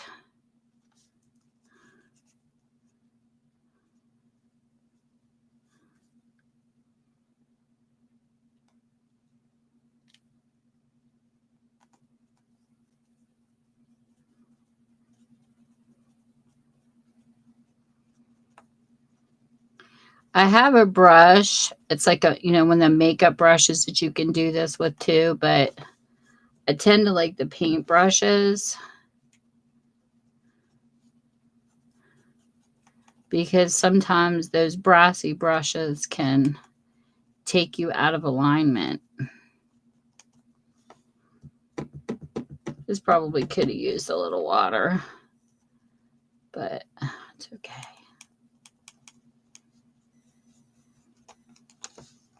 We don't got to be fancy schmancy.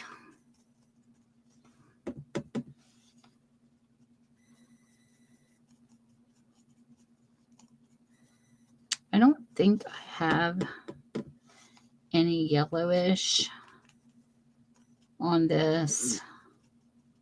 We'll see if I have another color.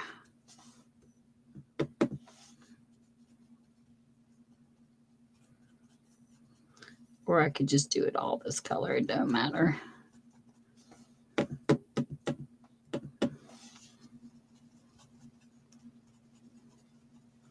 Just wanted to do the center first. I just wipe it or pop it with my paintbrush.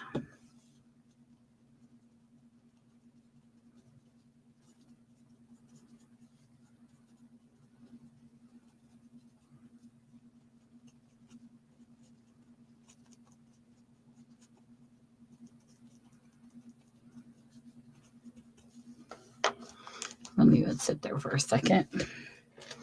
I don't know. Any other color I would want to use with this. What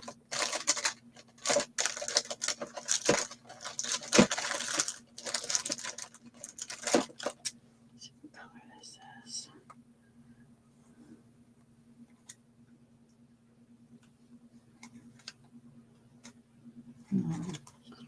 It's a black color. I don't want to use black. I know what I could use to go with this. Wait a minute. Maybe we could give this a little something, because I like this too. Just give me a minute.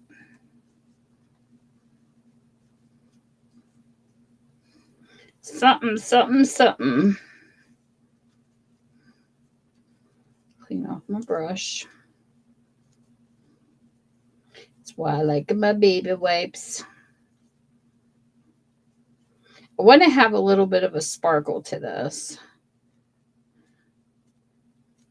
So that's what we're going to do.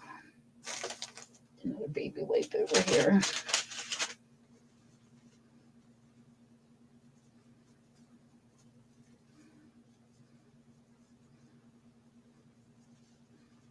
Try to get this color out as much as I can.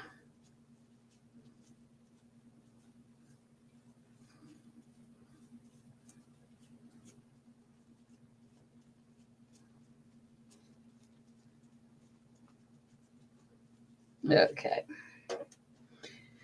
Clean or not, we're dipping into something new. Okay. So we'll put this one away. This other thing is kind of like Nuvo Mousse, but a little squishier. This is called Opal Polish. I don't know who makes this. I think I won this as a giveaway. Okay. So anyway, it's got a tab you can use, but I'm going to dip into it. So anyways, it's like really squishy. And it's got like a little bit of an iridescent look. So we're going to do the outskirts with this because I want to play in it.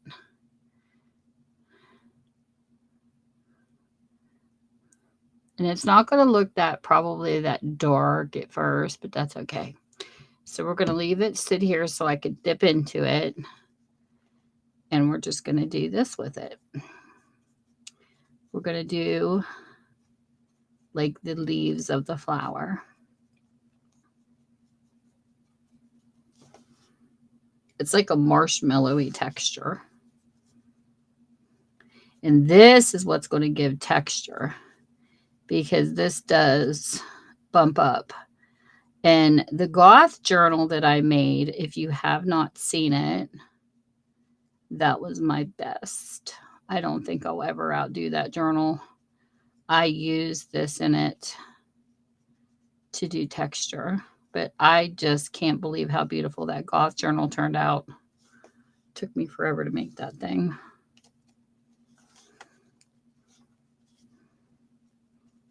And this is why some people like to lock their stuff down and I don't, because it moves when we move.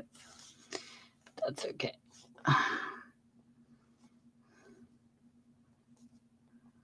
Trying to put it back in place best I can. So you might have some wonky leaves on this.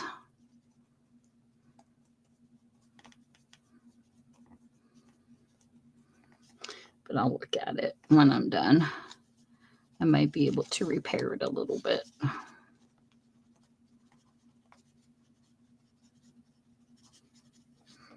Then you were the other Aquarian, right? You're my Aquarian. I know Mafia, or was it Mafia? Somebody in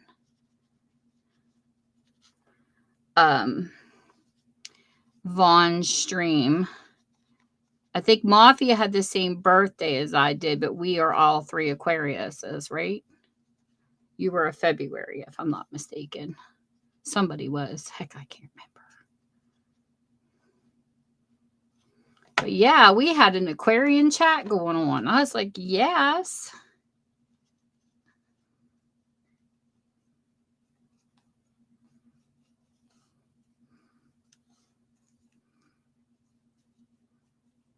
They're my gamer buddies. It's so funny. My husband will come out and say, oh, you watch gamers on YouTube, but you don't watch me. I said, that's bull. He played Resident Evil, and I watched him play. My husband's the gamer. I'm Tetris. He's got all the PlayStations from the beginning. He's got the very first one to the very... I don't think he's got 5 yet, though. But I know he's got 4. But it was funny because... sneak in and hear this, but I think it's hysterical. He should be on his way home from work now. But listen to this. He thought he was such a badass gamer. And my grandsons came here and they're like, Pap, you should come online live with us. So he decided to go live and test his abilities. He got his ass kicked. He got to me and he says, these kids are kicking my butt. I said, you thought you were so good until you play against some of these younger ones. Oh my gosh, it's so funny. Listen to him. And the grandsons get a kick out of it because they try to teach him shortcuts. And don't tell me. I want to learn. Oh my God, it's like having a living room full of kids. Because I got 2 grandsons that are 13 and they both love Xbox. So it's really funny because one of my grandsons every time he stays here, he brings his Xbox with him because he knows his pap's only into PlayStation. But oh my gosh, I thought that was funny. Now, one time he met a guy in Australia that was playing live, and I told him that my husband played. So he did invite him on his channel, and it was so funny hearing my husband on YouTube. Hearing his voice through somebody else's game. It was comical. He likes the shoot up type. Okay, so we're going to let this sit there for a minute. I'm sure I probably screwed this one up. But it's okay. It's okay. Because I moved it around a little bit. But oh well. Let's move that sit there for a second. As I clean off my handy dandy brush. But either or, I still want a texture in this. This is going to have to dry too. And I haven't brought my drying tool up here yet. But I think it's funny, though, when the kids beat the adults. I have to laugh.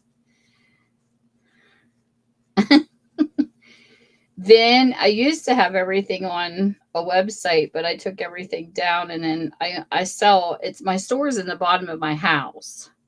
So I can't have a P.O. box. When my address is given out, it's at my actual home address. And yes, a YouTuber had me swatted once already because they're stupid. But that's okay. We can handle it. The police know.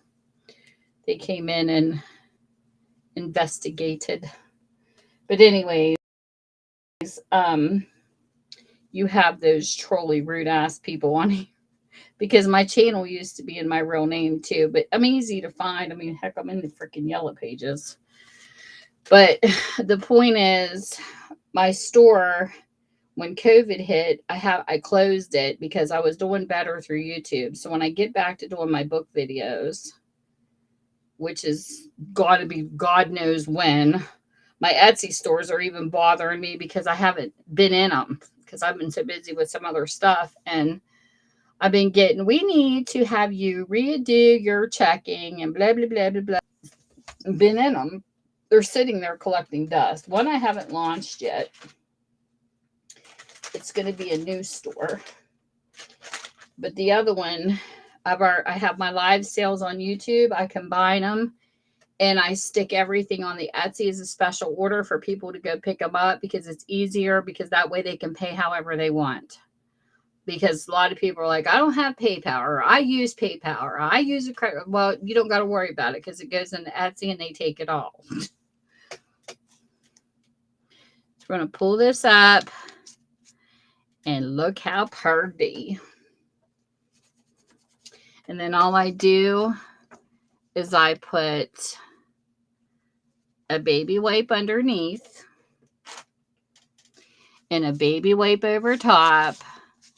And this is how I clean my stencils. And then after I'm done wiping them off, if all the stuff doesn't come off, they have alcohol bottle. I have a regular rubbing alcohol in a squirt bottle, and I can clean these off that way too. But see, some will come through off on your hand because it's, being swished. But this is how I clean my stencils off so they don't get stained real bad.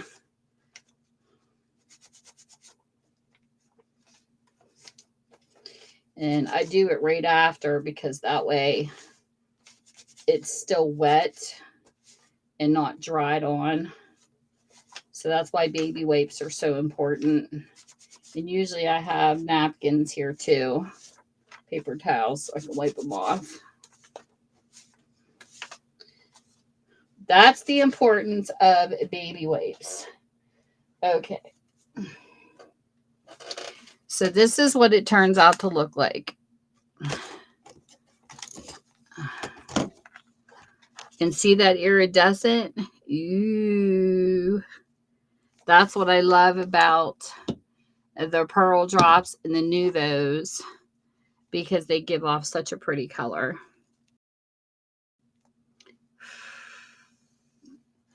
And even if I did mess up a little bit, it's okay. It's more like a blob of texture when it dries. So that will be a cute little stencil in the middle of the page. And whoever gets the journal, they can write around it if they want to. But I have to add texture. I've been getting into textures lately. And another thing I like playing with is, I think it was last week for the first time in my journal. I think it was this.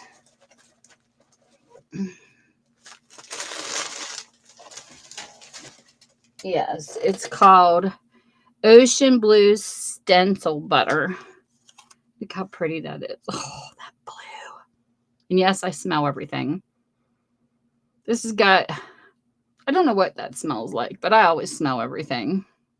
They got different smells to it. But yeah. So what I did with this was this here. This is a journal I made for myself. So I played with the stencil butter. And it's got like that little shiny look. And then here's a napkin over a book page. And what I never realized how much art was in the napkins that we wipe our faces with. But if you go online and you look for specific napkins, you take the layers off. And I Mod Podge this. Oh, not Mod Podge. Oh my God, Tammy, bite your words. I hate Mod Podge. I decoupaged it over top of a book page. I am not a Mod Podge person, to say the least. If you want to get the best results where your pages do not stick together, see this? Elmer's clear glue is better than Mod Podge. Stick this on your finger, let it dry, and this is what you get. And it does not stick to the page ahead of it. Mod Podge is horrible. I can't tell you how many journals that I have bought and people viewed Mod Podge and they blame it on humidity. No, it's not the humidity, people. It's a shitty project. It's a shitty item to use on your project, I should say. Because I was into the Mod Podge hearing people talk about it, and believe me, I've used it and I can't stand it because my pages stick together and I don't live in a high humidity place. I don't live in the desert. But Elmer's clear glue is cheaper than Mod Podge, and this is awesome. It is awesome to decoupage with. Try it. Compare the two. You'll see. Anyways, so this is the one that I made. I bought this. Somebody made ledger material. So I outlined this book. This was already blue. I love the cover of this. It's like a blue-gray mix. And then I did the Paris and the lace, and those are stickles that you see glowing. And this was a digital kit that I bought. This is my blue dyed paper. There's a napkin. Mine's going to be simple. I put this lace in it. Is a pocket. Of course, I added a horse statue. Pixabay is a really good place. It's called Pixabay. You can type in free images of any kind, and it's copyright free. People that take pictures or make things, post stuff in there. That's where I got these postcards. It's free. You type in Paris, download it, print off your images, and they're all copyright free. So there you go. You want images you don't get in trouble for? That's the place to go. This here is part of a digital I bought through Etsy. I love to window shop on Etsy. When I go to Etsy, I type in handmade or homemade junk journals. And I just look. They have journals. They have all styles of ephemera that could go in them. They have homemade tags. They show everything. So I just browse and pick out things, and if I like it, I purchase it. And here is that table and chairs again. I was really kind of disappointed in this. I got this off of Marianne's sale. And it's like, it's not a China one either. It was, oh, I forget the brand name of this. Something Crafts. But anyways, the table keeps cutting off. Like I have a little tool that I can poke the pages out, but the table kept breaking because that umbrella part is so thin. So this one ripped and I just sewed it in. I don't care. It's my journal. The other one came out whole, but it's just really thin. You would think it was one of the ones from China, but it wasn't. I mean, it's from a brand name, but it just wasn't the best. And I love my Big Shot. And then this was another picture I got off of Pixabay. And then this is one of my embossing folders that I used through my Big Shot machine. This was just taken across regular cardstock. And look at that. Look at that. Embossing folders is something new I've used too. That's something new to me with these journals. I've had them. I just hadn't used them yet. So I'm learning as I go along what my favorite things are going to be. Now, as far as jelly plates, I'm not interested. I just have no passion for them. I love watching other crafters do it. This is not a put down to jelly platers because I love what people do with it, especially Tina. Tina's Messy Crafty Life, the queen of jelly plating, I swear. I love her stuff. Her channel should be bigger than what it is. Where in the heck is her papers? Here she is. She is a mixed media. And she does amazing stuff. I mean, like, look at this. So I'm going to take a couple of these, and I told her, ugh, just hit my thing. Hold on. I didn't mess it up, though. So I don't like holding stuff over wet stuff. Let me get this out of my way before I destroy it.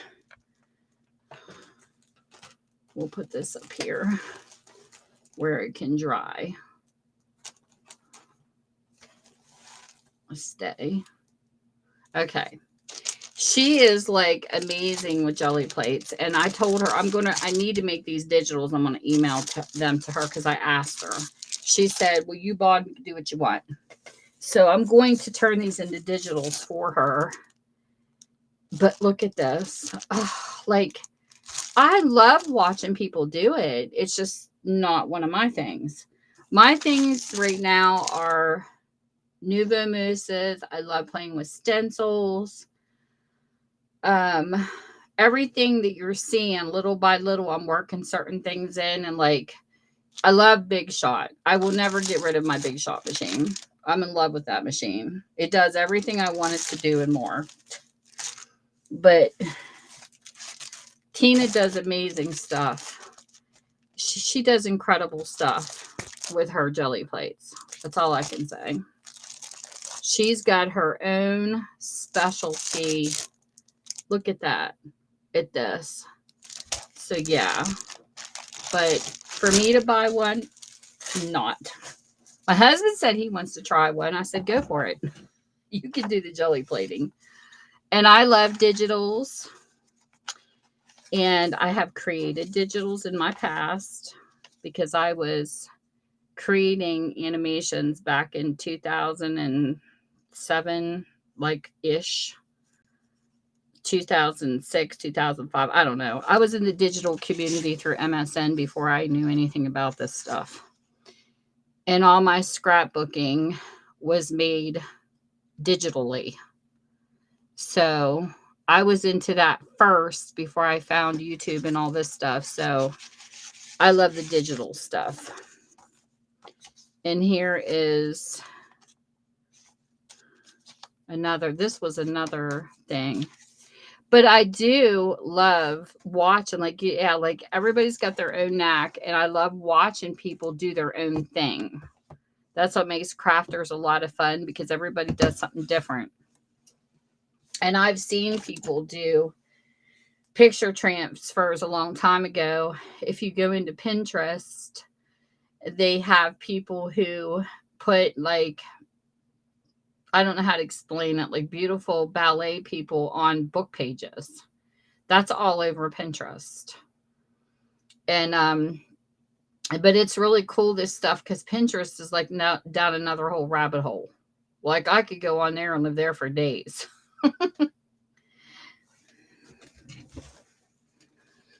But here is, I have a bunch of animations I made. They're stored on my external hard drive. One of these days, I will get them open and show people.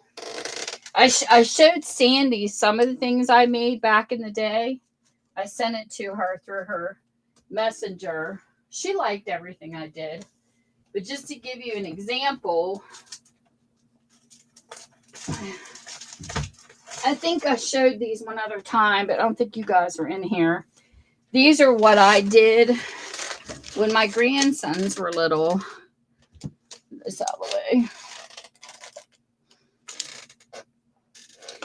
This is what I learned when I was on MSN, because we had groups we could join.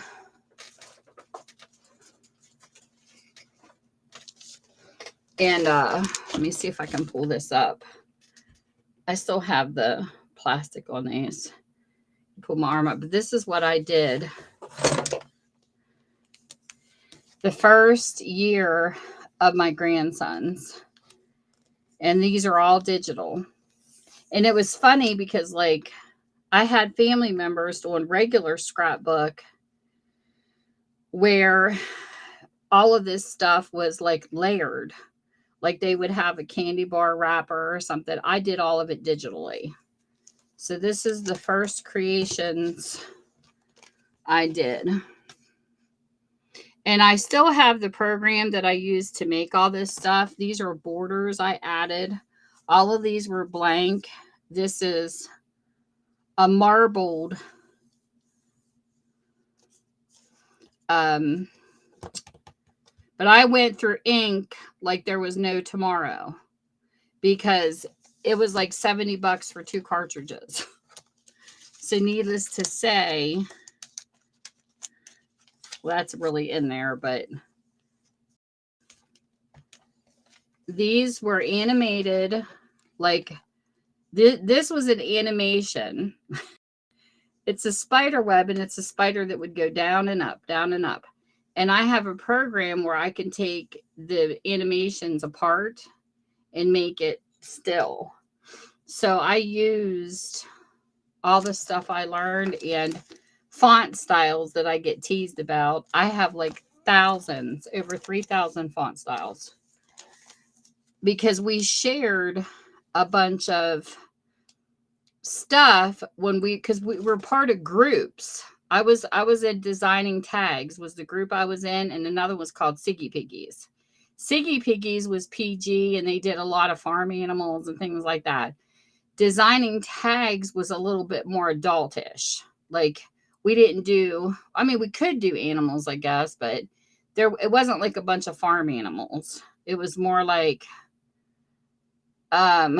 seductive, like looking women where it might show cleavage through a shirt or something, which was Garv Girls. It's hard to explain unless you're there, but Garv, oh my God, he did some beautiful pictures of girls.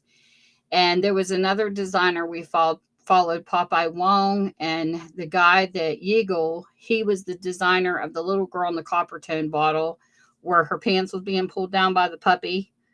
That was Yeagle. We knew the artist. And what they did was they drew on the web. Then we would have to send them a Hotmail email asking if we could use their pieces. And we could take the backgrounds out and stuff. And I was on Popeye Wong's showcase for like 5 years because he knew us all by name. So he would see what we would do, and we would cut, like, he had a girl. She was cartoonish and she was sitting. So I took her and I put her on a dice. And then in the background, I ran noise and it looked like tire tracks.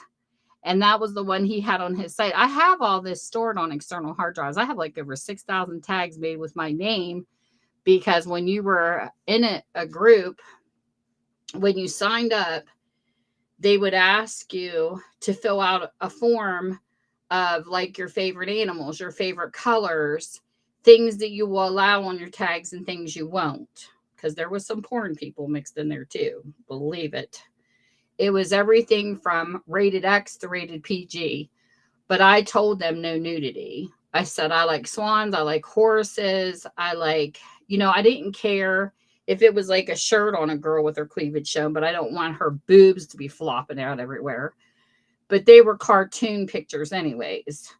Well, when the groups actually split up, believe it or not, there were people in porn that asked us designers if we wanted to go with them so they could pay us. And I'm like, I don't think so. But because the girls were dressing them up, that's why they wanted them, for advertising purposes. But we did this stuff for free. It was just for fun. It was posting games. We had flowers. Like my favorite flower is a yellow rose. I told them swans, horses, whatever. And for your birthday, you would get slammed with your favorite stuff. You would go into your mailbox on MSN. Everybody could see it because it was open. It wasn't like an email. You had a mailbox that you made, and it was like a reposting place. And they would just spoil me to death.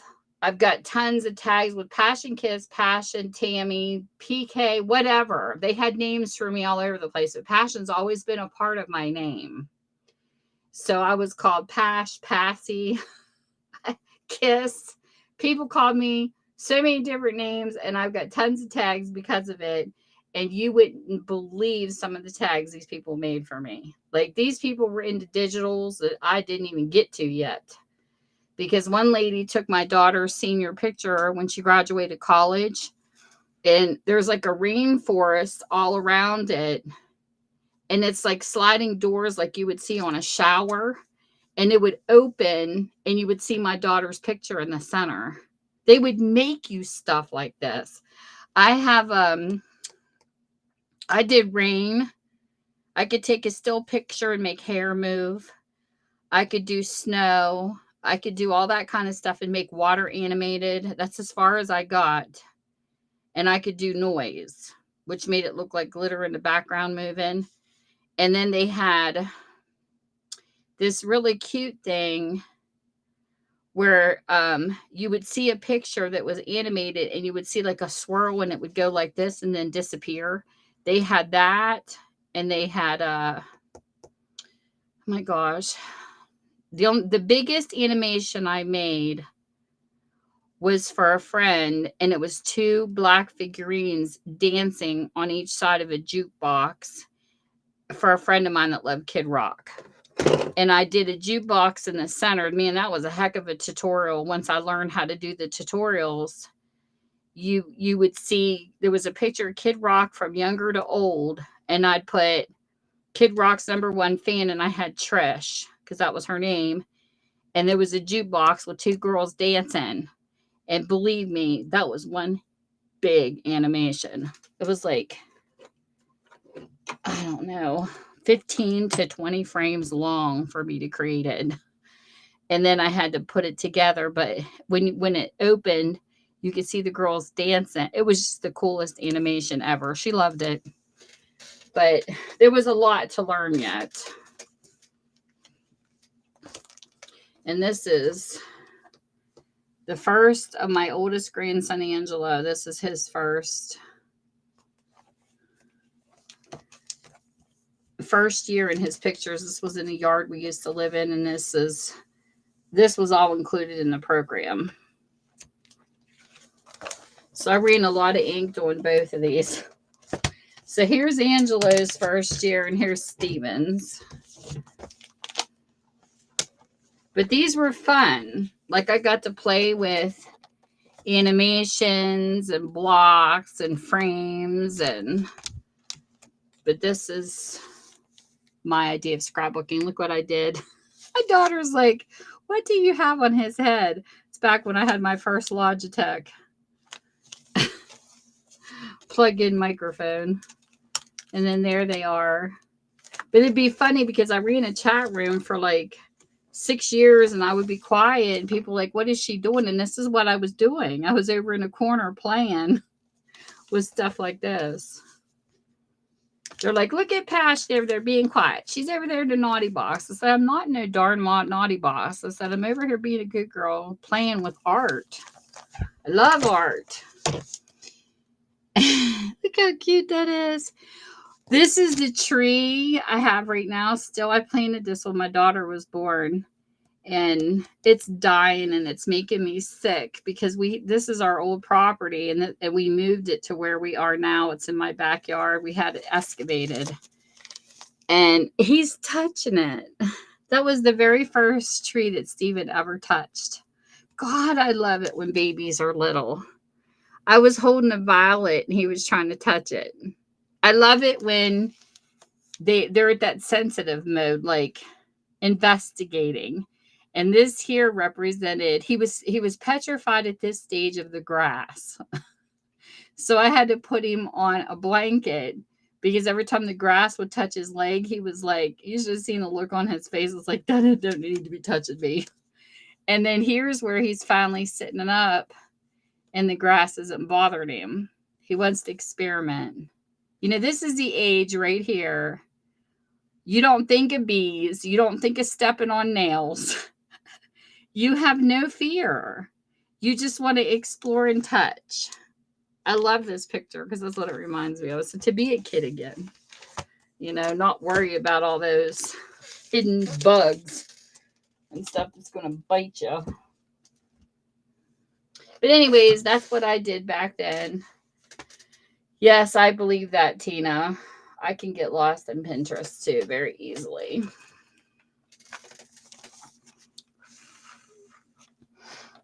I think this is pretty dry though.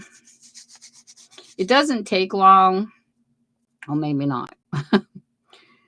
With my dryer, all this is pretty much dry. It's just a couple places that's bumped up. It's still wet, but we won't shut it. We'll leave it dry. But anyways, when I get to, because I think they're in WinRares, because when I formatted my computer, I put a bunch of stuff on external hard drives and I WinRared them. So I have a bunch. One of these days when I get my animations open, I'll be able to show people. Excuse me, but I don't think I have any.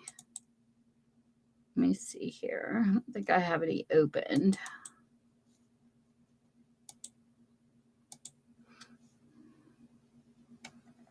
On this one.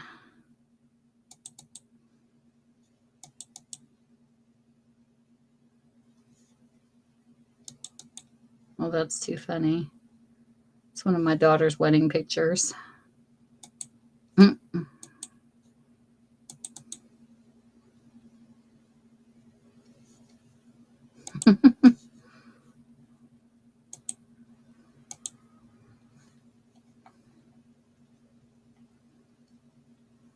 I don't think I have any on this one. I've got like 5. And you got to be careful about external hard drives too, because my daughter had one time and she had pictures stored on it and it wouldn't open. And she never could get it open. And that's not a good thing either. But she was thankful that she had her stuff stored.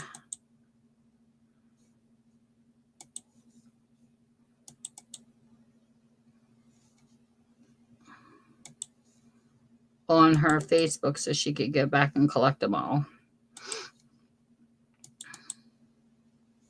But sometimes when the people who, started paying for them, because the artists were getting mad because some of the tag designers, like I said, everywhere you go, you have good and bad people. It doesn't matter. You can't get away from it, no matter how much you try.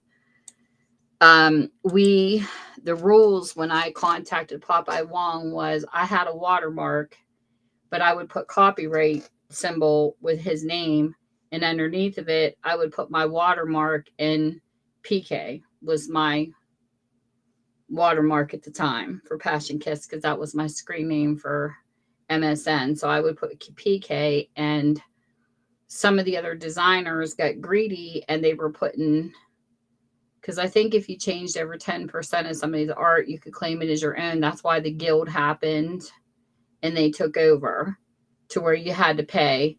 But what happened was some of them got greedy and they were putting the copyright by their name and it wasn't their art. So then it got to a point where you had to pay like $20 to use Garv's Girls like the rest of your life. And you had a special license that came once you paid to use at the bottom. And we were only playing games with them. We weren't making money with them. So I didn't see the point. So a lot of MSN groups closed and we quit doing it. And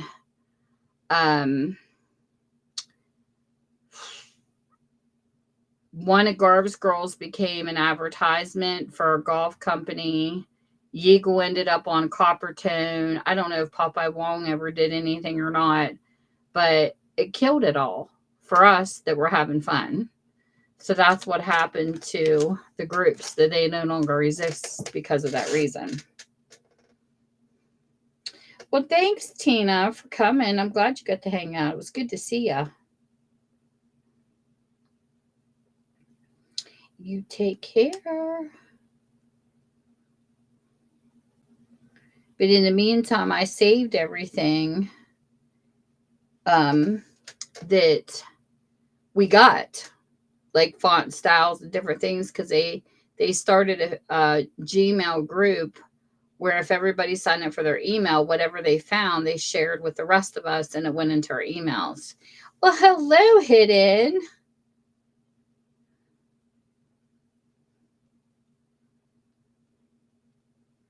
So that's what happened. But I kept a bunch of stuff. It's just my thing now is I don't know what's copyrighted and what isn't. Because they shared like butterflies and font styles and oh my gosh, I have a mess of stuff. I just don't know what I can use and what I can't. And some of the companies that did stationery and they made like Halloween and stuff for people for scrapbooking, they would give us the year before that didn't sell, like they had websites. They were all involved in this, and it was a lot of fun. So if you went and used some of their scraps from the previous year, they would make up stuff we could get for free. All we had to do was link, their store underneath what we used on our pictures, and so that people would go back and find them. So it was really cool. It was a really, really nice variety of a bunch of people. And the stationery sites had amazing fonts like you would not believe. So a couple of them, we even had to change names on them because they were like $20 a piece at the time. I can't even imagine what they cost now. But if you change the name, you could keep them. It's just sometimes because things are coded online, like one was like Margaritaville. If you had Margaritaville on that font, it would disappear. I don't know how companies can do that. I'm not that high of a tech person. But if you have like a specific name of something, it's like they could disconnect it somehow where you couldn't use it.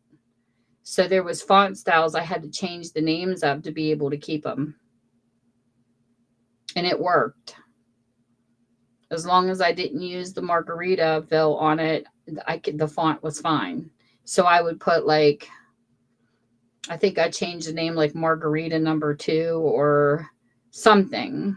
It was just different. So I still kept the font, and it's a beautiful font. It's one of my favorites. But they had fonts that were so pretty that they had like vines around them. Like you would see the letter A and it would have like a bunch of greenery around it, and the letter B. Like they were fancy fonts too, besides just regular. So all you had to do, of course, I don't know about Windows 10 because I haven't really played with them, but when I had my Windows Home Edition, all I had to do was go into my folder and then the web folder and just drop the font where it's supposed to go, and it would show up in my art program. So that's how I did it. And then it would give me a whole, like, added on to my art program to where I opened it. My drop down list would be longer because I added different fonts. But the fonts with the greenery were so pretty, you could color them. Like it looked like coloring book type because they weren't colored. They were like in black and white. And you know how like you see a coloring book, that's what they were like. You would see the vine and you can color it any color you wanted. So I thought those fonts were really pretty. And I see a lot of those styles like in fairy websites, where they have really pretty fairies like Nini Thomas and they have other fairy people out that create art. I know Maddie's mentioned a few on her stream, and I think there's some in Pinterest. But back when we were doing it, Nini Thomas was popular. And I do believe I have one of her books too. But she was so, oh my goodness, she could draw the most beautiful fairies. Let me see if I can bring some up on my phone.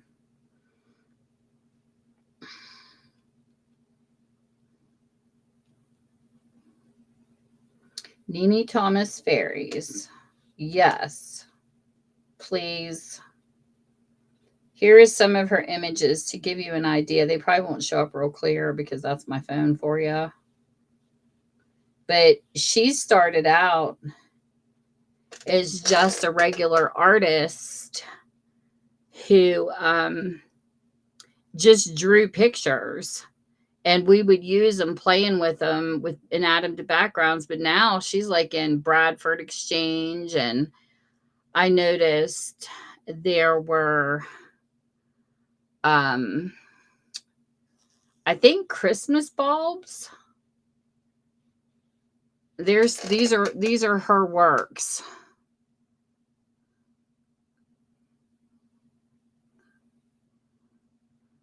I don't know why it's not shown as right. There we go. Like, look at this one on the horse. I actually have that in a book. Like I said, she's beautiful. Her art is beautiful.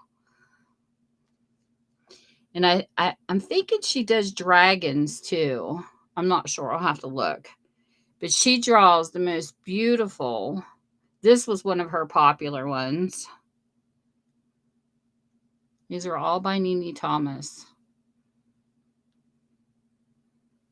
But when you use them, like I said, you had to put her copyright. This was another one I think people saw. But she's a beautiful artist. She really is.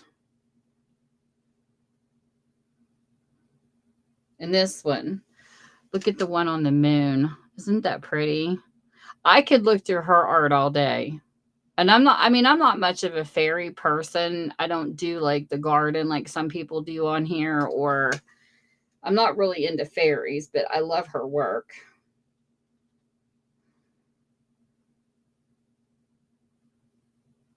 Yes, there's the dragon. She does do dragons too.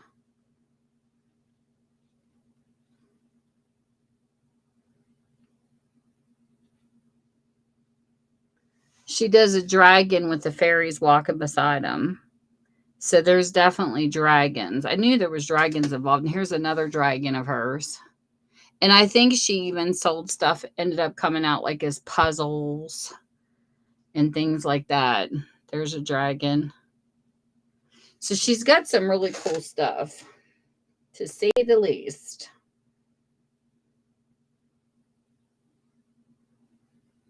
But we had permission to use her stuff back in the day too. We used to play check-in games where we would do like, the last word was absolutely funny. Somebody come up with, I don't know who designed it, but whoever posted last had the last word.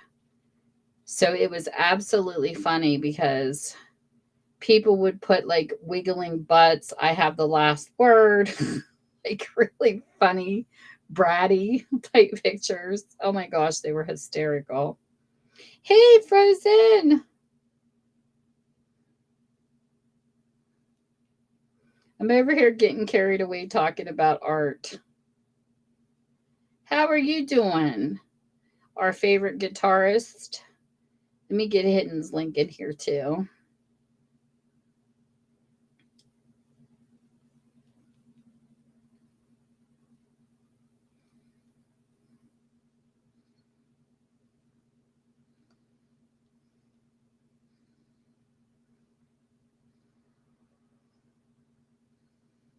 Come on.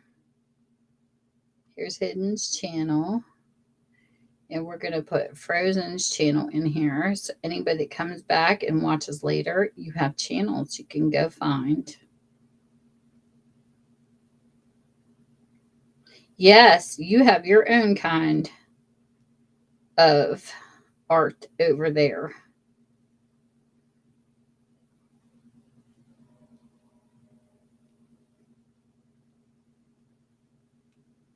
Because music is art too. You know, I was becoming a lost art there for a while. I know around here they were gathering up people's used instruments and stuff to try to get people back into it. You know, it's like me and my mom were talking yesterday, and she said, I don't know why. She says, my mother was a quilter and she played the piano. She says, but none of us kids showed any interest. And it's funny because my sister's a knitter, I'm the crocheter, and my niece is the quilter.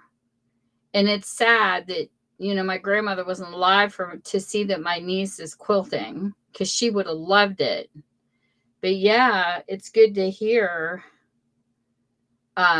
people doing that. And I did have a grandson I thought was going to be a drummer. From the time he was little, oh my word, he would pull out all my Tupperware and sit with the wooden sticks frozen and just beat on those things. And then he went through that phase for quite a long time too. And then one day his mom, she was married to her second husband.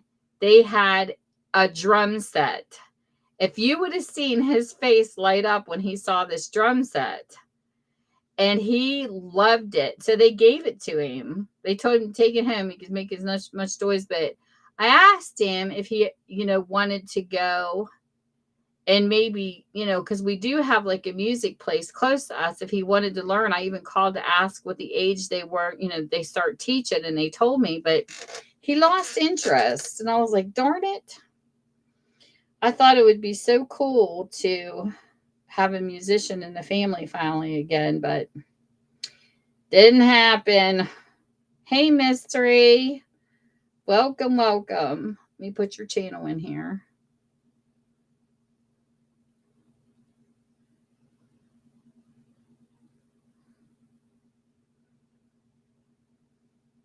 I know, it's like it would have been so cool. I was hoping so much that he would do it. The last drummer I knew, his name was Dave. He played, because I used to bartend. He played for a local bar that I used to play in, and oh my gosh, that band was so good. I just wish they would have did some of their own work instead of always other people. It'd have been so cool to see what they would have written. But one of the drummers started out with practice because he really wanted to become professional.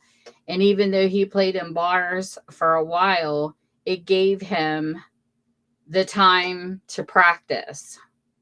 And he ended up leaving the band, and he took off and went to Florida to go to school for it. So I was really happy because I don't know, if he turned out going anywhere or what, but he loved the drums. But I thought it was really nice that he went away to school for it. So that was cool.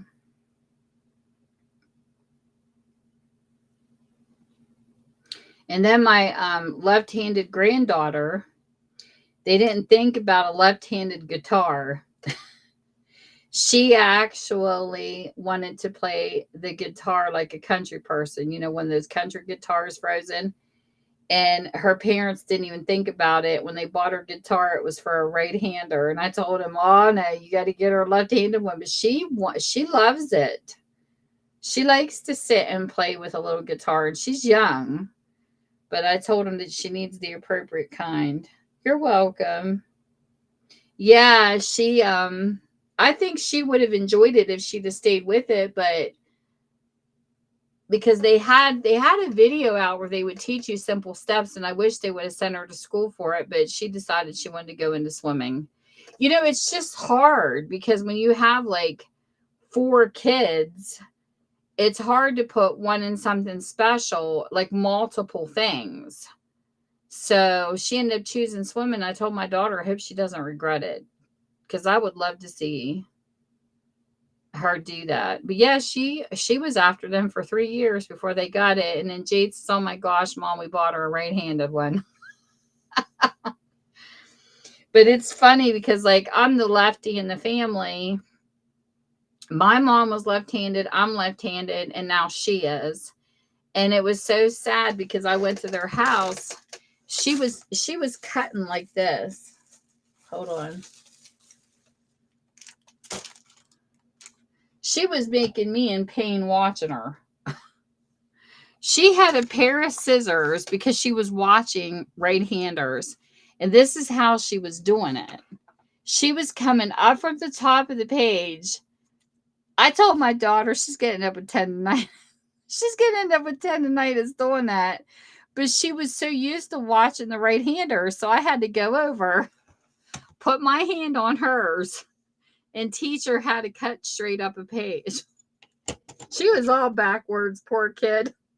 I felt so sorry for her. And I said, Livia, I said, you can't cut like that. I said, you're going to hurt yourself. So, but she was used to it, and it was hard to make her change. I said, listen, Nana's right-handed. I'm going to put my left hand over, left hand. I'm going to put my left hand over yours, and I'm going to show you how it's done. So I've been trying to teach her left-handed when I go over there, but I never even thought about a left-handed guitar. The strings are all the opposite, from top down. So I told my daughter, because I don't use left-handed scissors. I use right-handed scissors, but left-hander, you definitely would have to. She is, Frozen. She definitely is different.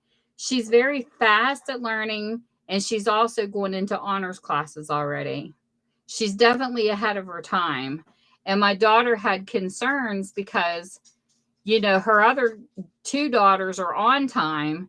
She's like, Mom, I'm just so afraid she's going to get bored, like restless and bored with the stuff that they're doing because she keeps advancing. It's really hard. You want to be proud that you have an honor student, but it's really hard to have one because she's sitting in class like, I already know this. I already know this. Like, you know what I mean? When you have an advanced kid, it's a challenge. Thanks. Yeah, she's doing really good. She picks up and she's so excited, but the flip side is on her personality, she hates to lose. She hates it. Like she pouts. She's on the swim team and she got a blue ribbon and she pouts when she comes in second. And we both are working with her like, no, you can't win everything. You also have to accept loss and you can't pout. You just got to keep on moving. We've been trying to teach her how to deal with it, but oh my gosh, she's hysterical. She'll pop that little bottom lip out. Like, I can't lose. I don't want to lose. And she crosses her arms. She looks like a little pouty kid, like a little pouty brat. And I tell her, I said, you can't do that. Yeah, but you can't be first in everything all the time. You got to learn to take losses too. But oh my gosh, she's a riot.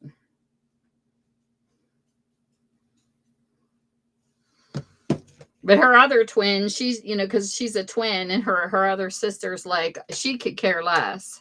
She's like, if I win, I win. If I lose, I lose. And that's what we're trying to teach her attitude to be. Oh my God, it's so funny. Well, that's true, Frozen, but you can't have one that acts like she's 3 for the rest of her life and stomps her feet. Oh my gosh, that's so funny. But yes, the links are in, so you guys can check out each other's channels. Frozen likes playing electric guitar, and he blows it away. He does a great job. So it's fun to see the variety of channels that come in and out of different places. We have gamers. We have mechanics. Dillhole cracks me up. I was hoping he would come in here. He's got a spider. And he was trying to feed a spider a fish. I'm like, what are you doing? Put that fish away.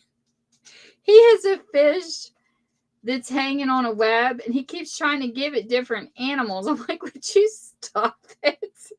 I said, you're so mean to that poor fishy. He tried to stick the fish in the web and it hit the ground. I said, that fish is out of water. It can't breathe. Put it in water. Oh, my God. Yes, it's hysterical. Let me get his channel in here. I haven't seen him in here tonight, but you would die laughing watching his stuff. Oh, my gosh, he's a riot. I'm always lecturing him.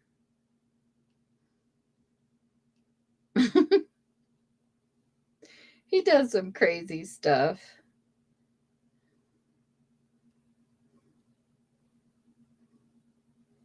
A spider versus a frog. Yes. I haven't seen this one yet, so I'll have to share it with you.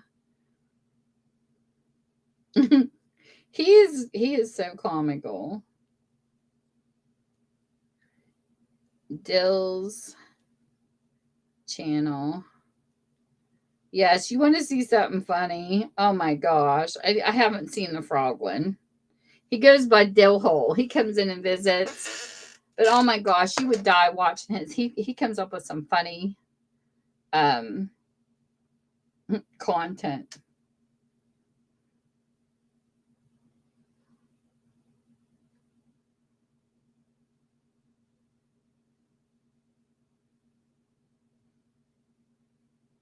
There you go, Frozen. That's funny.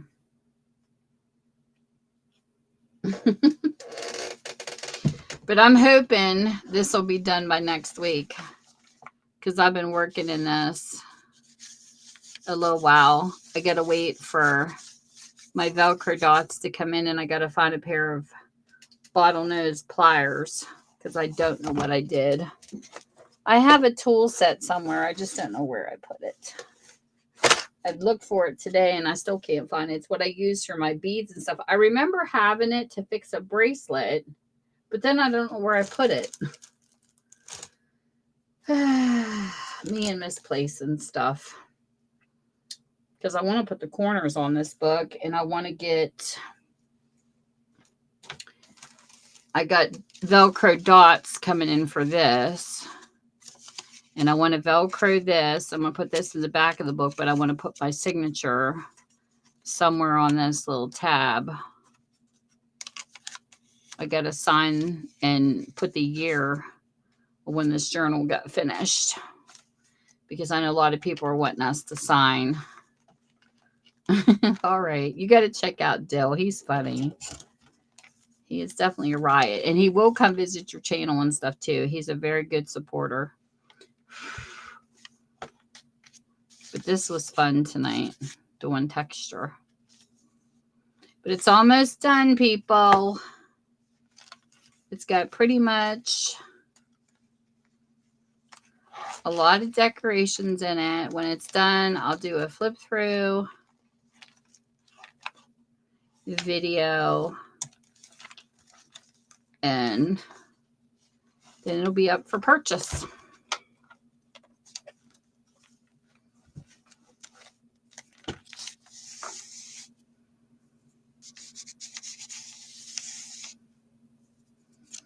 I'll put it in my Etsy store. I got to put something in my Etsy store. It's empty. But yeah, that turned out really pretty. I'm really pleased with this journal. And then that's the one that's for sale. And this is the one I'm keeping. I did a Paris themed journal to be able to journal in for myself. That's mine. And then I don't know what I'll be working on next. I'm going to try to get this one done first, though. Then I will move on. Alrighty, Mark. Well, I'm glad you got to come. How's Cynthia doing? You hear any good news?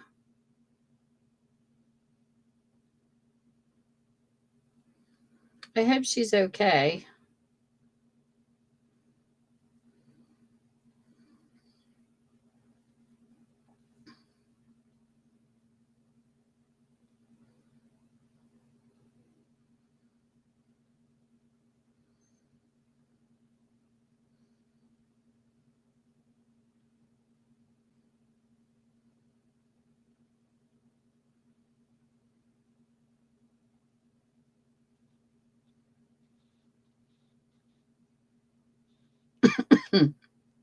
Excuse me.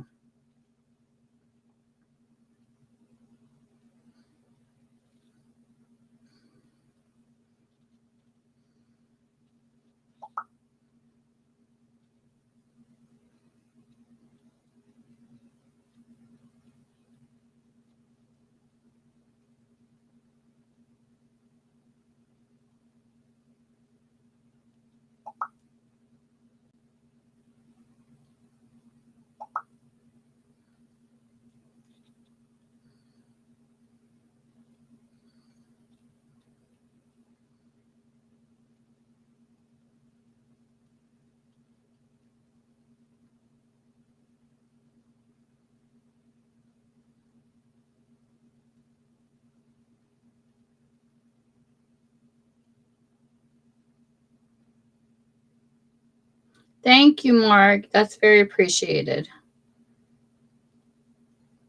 And you have a good night's rest.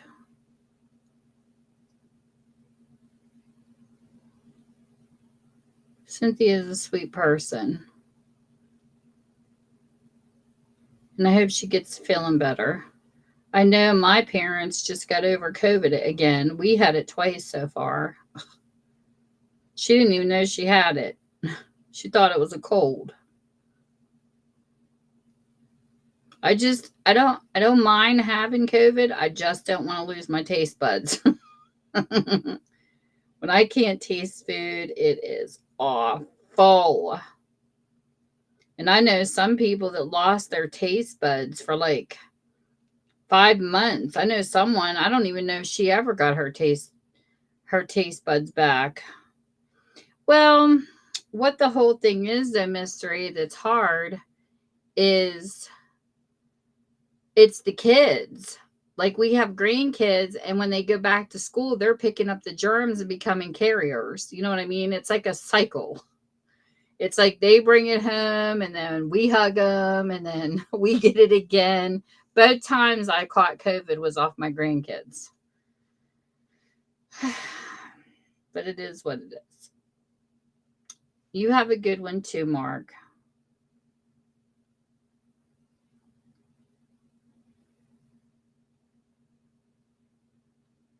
All right, Frozen. But yeah, that's what happens. I mean, unfortunately, when you're around kids, though, that's what happens because of the germs being passed in school when they're not homeschooled and stuff. I mean, it just does. I remember catching the flu all the time in school. Oh, I'd go to school, and sometimes I wondered about those lunches that sat out because it seemed like every time we had that crappy pizza, I would be throwing up. Like there was something that just disagreed with me with the school pizza. I quit eating it. Look how pretty my mouse is. I freaking love this mouse. Look, it changes colors. Look at my keyboard. Yes. Yes. Tammy's a nerd. Yes, yes, yes. I like my stuff to light up. This is cool because it keeps changing colors. I got that off of Amazon. $20. And a couple people asked me where I got it, and I gave them the link. I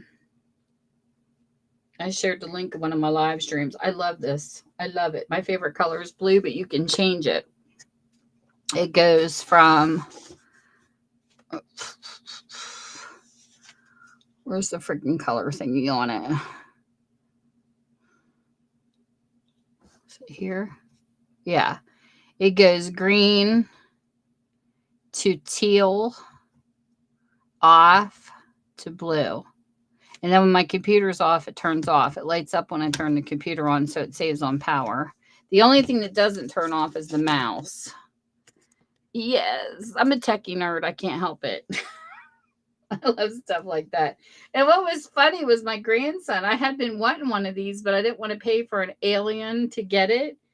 And my grandson says, Nina, they have those on Amazon. I was like, where? So my grandson set me up.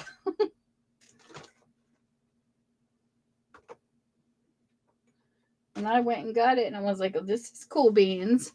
It's called RII is the brand name. And the mouse comes with the keyboard. Heck yeah, I share all my information. I'm not greedy like some people. I don't know why some people won't share things. I think that's goofy. Like when I first come on here, I kept asking people, what shows your camera down? And I kept watching different YouTubers, and one person kept using a tripod and it kept falling.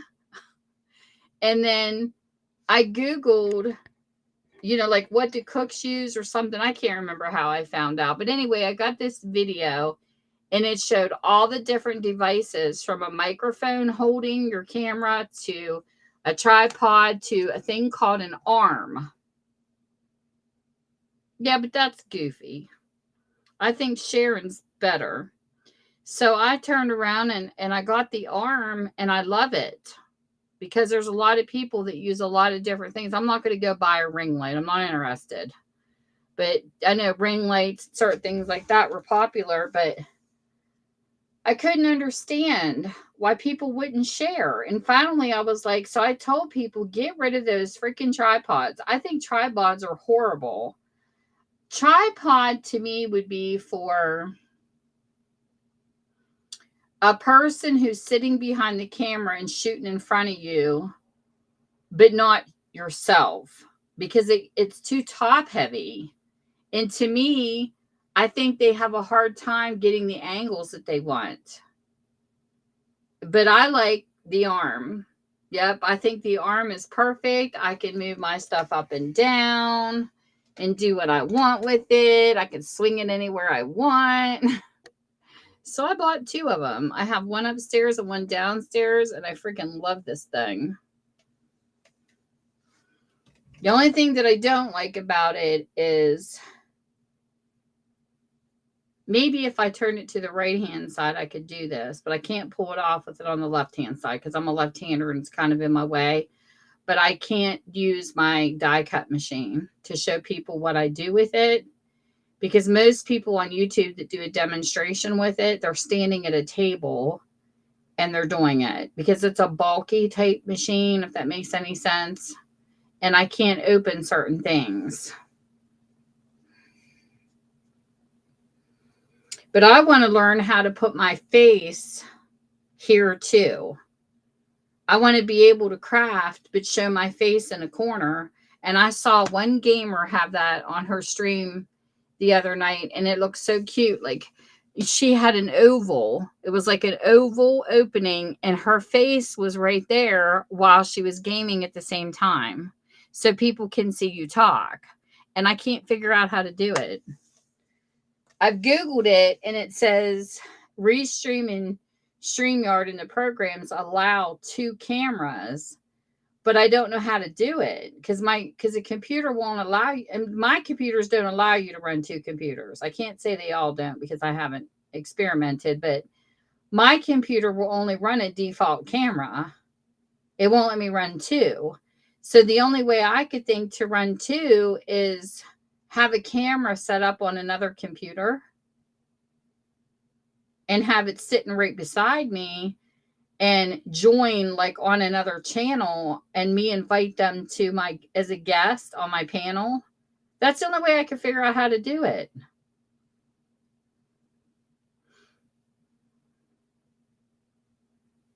Like if I had a laptop sitting beside me.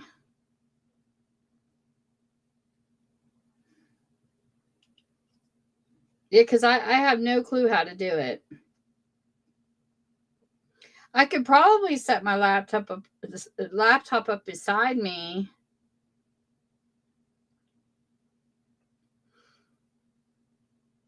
And maybe do it that way, but you would still have to have another camera. I don't know. I can't figure it out.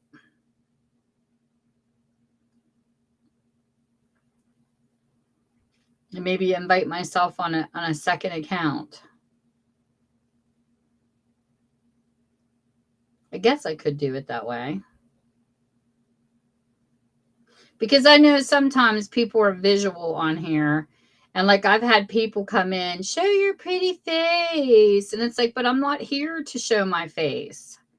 If I was a makeup channel, I would. But when I craft, I want my stuff in front of me so people can see me working on it. I don't know. I've seen people do it, but I could do it the other way too, though. I could use a second account and set up another camera right beside me to where people could see me at the same time. That's the only way I can think to do it.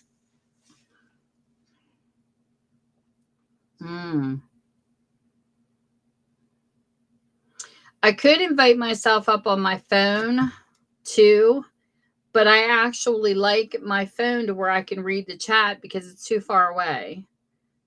Because the only thing I don't like about using on my phone to invite it, because somebody invited me on their panel when I was on my phone one night, and I can't get the sound to not echo. That makes any sense. I'll be muted on my side, but there's something in my phone that just doesn't work as well.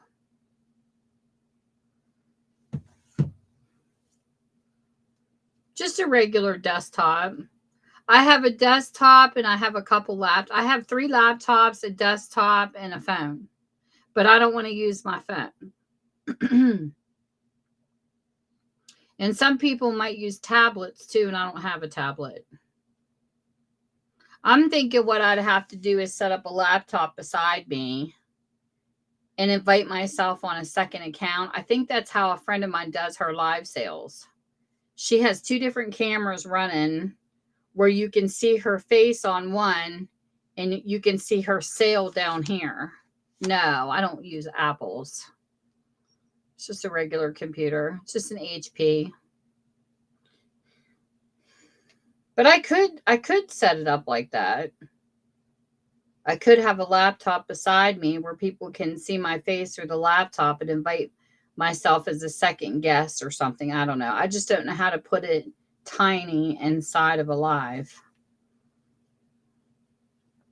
Because I think it's cute. When you see like a little square of their face like up in the corner and at the same time. I don't know.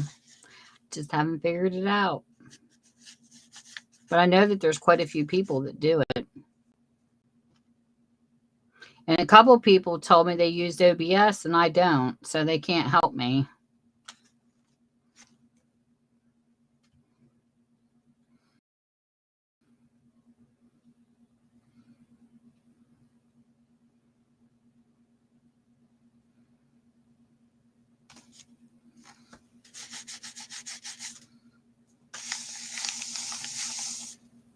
Finally, it's dry.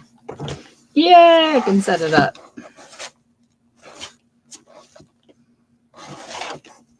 That turned really cute. And it could sit up, and the charms look really cute dangling off the front. You can see all the cute little charms I added tonight.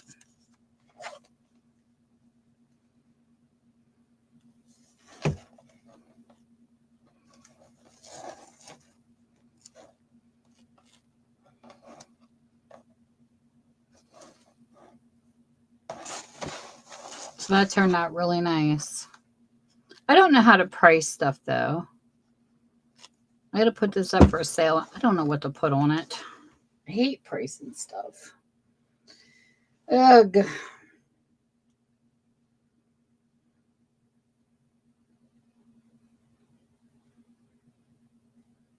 Yeah, that's what I think too, Miss Reed, because quite a few of them I asked, that's what they told me, and I don't know how to do it.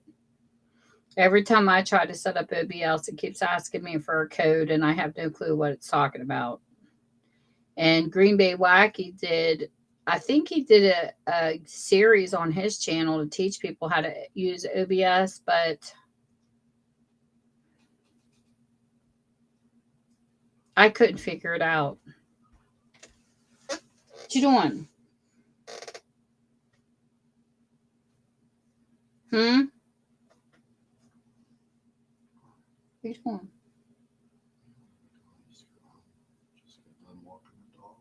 Oh. How'd she get a bathroom for you? Because she didn't for me earlier. No, the other. Okay. Say hi, YouTube. Tell my YouTube friends hello. You're loud. Just be nice about it. Because I said hi. Say hi. Hello, YouTube. He's so weird. Mike, do you want me to smack your butt on here? I'll break out my granny paddle. Quit being mean. I'm going to break out my granny paddle on your butt. You could say hi. Normally. He's so weird. Now you got the dog running because she thinks you're playing with her. Hi, normally. He talks to my dog and that voice right there he uses on my dog and tortures her with her chew toys. And I can't tell you how many she's torn the head off because he does that. He teases her with it. I'm talking about you, Roan. But yeah, he's so weird. I told him about you being a gamer, Mike, because there's some gamers hanging in here. But he'll take her toy. And he goes, Roni. And he goes, kisses her face with it and stuff. And then she attacks it and bites its face off. She's part Staffordshire Bull Terrier, part Lab. And oh my gosh, what a personality. She's something else. She's a riot. She's my baby, though. She was sick, and let me tell you, she wore me out for a few days. Poor thing. But we had to change her dog food. I can't believe how sensitive dogs are compared to cats. I found a pet nutritionist because I can't believe all the foods on the market's junk. Everything in Walmart, everything in Tractor Supply is absolutely no good.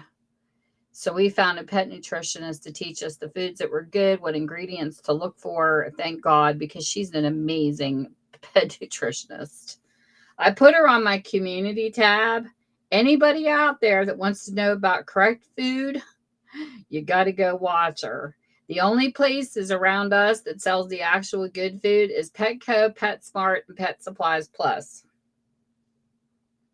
Because most of the food is junk.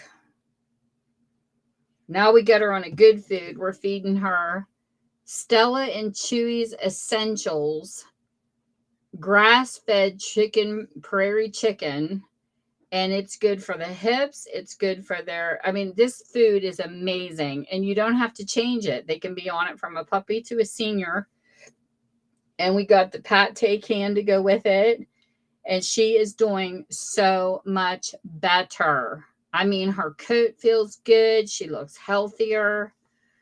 I thank God every day for good dog food because it's really hard to find the good stuff, but you are going to pay the pretty penny.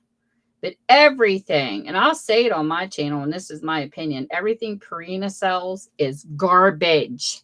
If you're buying Purina, you're only buying it for the brand name because it's got meat byproduct in it, and that is no good for your dogs. Anything that says meat byproduct, anything that's a flavoring, anything that has B1 in it, take the ingredients and look up each piece and write it down, or however you want to do it, and you'll find out. A lot of junk out there. She was on Purina Puppy Chow and she did fine. Of course, they're always going to do fine when they're younger because the stuff doesn't come out till later. And if they chew their paws a lot, or what was the other symptom? They chew on their paws and they do something else. It's the food coming from the inside out. And sometimes it takes time. And we had her on Purina 1, and it was no good. It was no good. Yeah, it was terrible. It was really bad. And we didn't know. But we learned. And other things we learned too were, things that are toxic to dogs. Because I always had cats. So it was definitely a learning lesson. And dogs can't have onions, garlic, chocolate, nothing like that. Because it's toxic and it can kill them. It's no wonder these dogs are living short lifespans. Here, let me get her channel link up here. She's called The Tattooed Dog Trainer is her channel name. And if you don't believe me, you definitely go watch her break down the dog foods. She's not sticking up for any of the name brands. She gives her honest opinion and she breaks it down. She's got a really nice list. It covers dry dog food, wet dog food, and cat, the same for cats. And she tells you why she puts them on certain lists. She's got Chef's Kiss at the top, Oh, hell yeah, is the list I follow. She has good, she has yucky, and she has pee pee poo poo. I love her list. And when she breaks it down, she explains it to you. And it's like it's really good. She's a really good, and that's something I have not seen another YouTuber do. She definitely has genuine content, and she deserves to be recognized. She said that she got tired because, she works with dogs. If you are working like volunteering in a pet place, a dog pound or something, you see stuff. And there's a lot of people that were noticing, especially retrievers, that were having they were having short lifespans. They're not living as long as what they should. So they started doing research. She says, call me the pet nerd, but that's what she did. She broke down every single ingredient and did her research. And she even explained why the bigger companies failed to produce the better foods. She said, because, it makes sense. Because if you're more one-on-one and you're doing only like 100 bags and all of a sudden your brand takes off and you can't meet quota, they grew bigger and they started outsourcing and they had to have a bigger factory. And that's where the food gets lost, the nutrition value, because then they start outsourcing because they can't handle the load. Everything she says makes sense. It's true. And then it's all about money instead of about nutrition. And that's really sad because there's a lot of animals that die too young. And I love this. And another stream that I watched today, I shared it out on Twitter. I shared it out on my community tab, and I shared it out on my Facebook. Is this was very touching. So domestic violence is Purple Color Month. I forget the domestic violence awareness, but Bethany did a really good stream today on her channel, and I shared it out because people should hear this kind of stuff. She really made me think of some things because I'll share something with you guys pertaining to what she shared. Bethany's not in here. I wish she was to hear this, but she's not. Maybe she'll watch later. But here is Bethany's channel. She goes by Busy Mama. And she had a very touching thing going on because, when you see a lot of people getting hurt and you're thinking, oh my God, that person could never possibly do that. And they do. It's scary. They have a lot of Lifetime movies. They have a lot of movies like on Peacock and different things that you can catch. Even like Chicago PD and Law and Order, they showed domestic violence where they answer. It's no joke. Like there's a book I use. There's a favorite author I have. I still love her even though she's passed away. I love Ann Roll's books. She was a police officer, but she also wrote about her cases in books, and they are so good. And this one really stood out to me. And it was one of the ones I wanted to share with Bethany because it kind of relates to what she's talking about in her video, but her live stream earlier today, I should say. And if you're not sobbing watching that, there's something wrong with you because that was very good what she did. And there was a girl who wrote into Ann Roll, and it's the helplessness that I want to cover. And she said, my sister is with a man who beats her, and I know he's going to kill her. And there's nothing I can do. It's the helplessness of watching somebody else that you love go through this. And there is nothing you can do. There isn't. We all have our paths on here and they're all mapped out. The only thing that we can do is try to talk to them and get them away from that person. But most of the time people don't succeed. And this girl did die. She did die by her husband's hand, and the sister saw it before it came, and she wrote to Ann about it. And so when Ann wrote the story, she put in the beginning of her book in the introduction part, this really really was deep to her because the sister wrote about it before it happened. She wrote me about it. And she tried to talk to her sister to get away from this person, and it never happened. And he did kill her. And sometimes, whether it's a domestic violence or you have a friend that's doing drugs, until they want help, until they step away from it, there's nothing we can do but sit and watch it. And it's horrible that people have to go through life going through these experiences. It is very sad. And, listening to what Bethany went through today, your heart goes out to somebody that sees it, when it happens and then does it. Because, how many times have you heard news stories about somebody killing their whole entire family and they live next door and that person never yelled, they never had domestics, they thought they were a really good person, and they just something snapped. And it is something that's really sad. It really is. I've known people who have died of drugs and different things, and it's horrible when you go to Al-Anon and it gives you a sense of peace, and to get, and I do believe support groups are really good for people, whether they want to face it or not. They really are, because there's people who've been there with you going through the same thing or have been through the same thing, and support groups are so important. And I know a girl that she went on vacation with us. She was friends with my daughter, and she's gone because of heroin.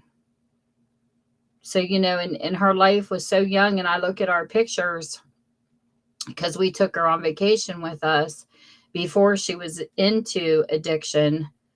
And I look back at those pictures, it just makes me so sad because her life was snuffed out such a young age.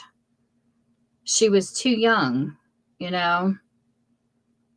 but it happens and there's nothing you can do about it. At that point in time, she wasn't into drugs, but she got into them later, and we knew about it. And so did her parents, of course. But when she died, she died. She ended up ODing when she was in jail. And it's just sad, And I just got done reading the story of Janis Joplin. And it was a really good book written by her sister. Yep, I believe it. Mystery. But these issues need to be discussed. And it's sad. And it's, like even looking through a lot of, I don't live in a city. I don't live in a place where I walk outside and I have to worry about somebody shooting me on the street. Not saying it couldn't happen here, don't get me wrong. But just in violent places where there's gangs and things like that, I'd never had to deal with that kind of stuff because I'm a country bumpkin. But when I see that stuff, it just breaks my heart. Like, there is really a lot when you watch Chicago PD. It really hits home. It's really sad. Like, just the crimes. I mean, where I live, all lives matter. It isn't a racist thing to me. It just isn't, because I embrace people for who they are, not about their color or country they come from, or if they're Mexican. I don't pay attention to that shit. To me, if you're good to me, I'm going to be good to you. I don't care what your nationality is. That's how I was raised.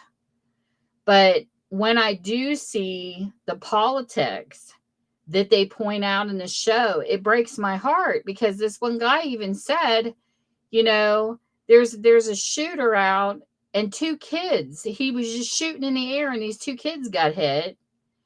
And I felt so bad for this mother, because this black woman's sitting over her kid, and it took forever for them to find the killer. And they do make statements. It's true. I never realized how much white supremacy was really out there until I started seeing the politics on this shit.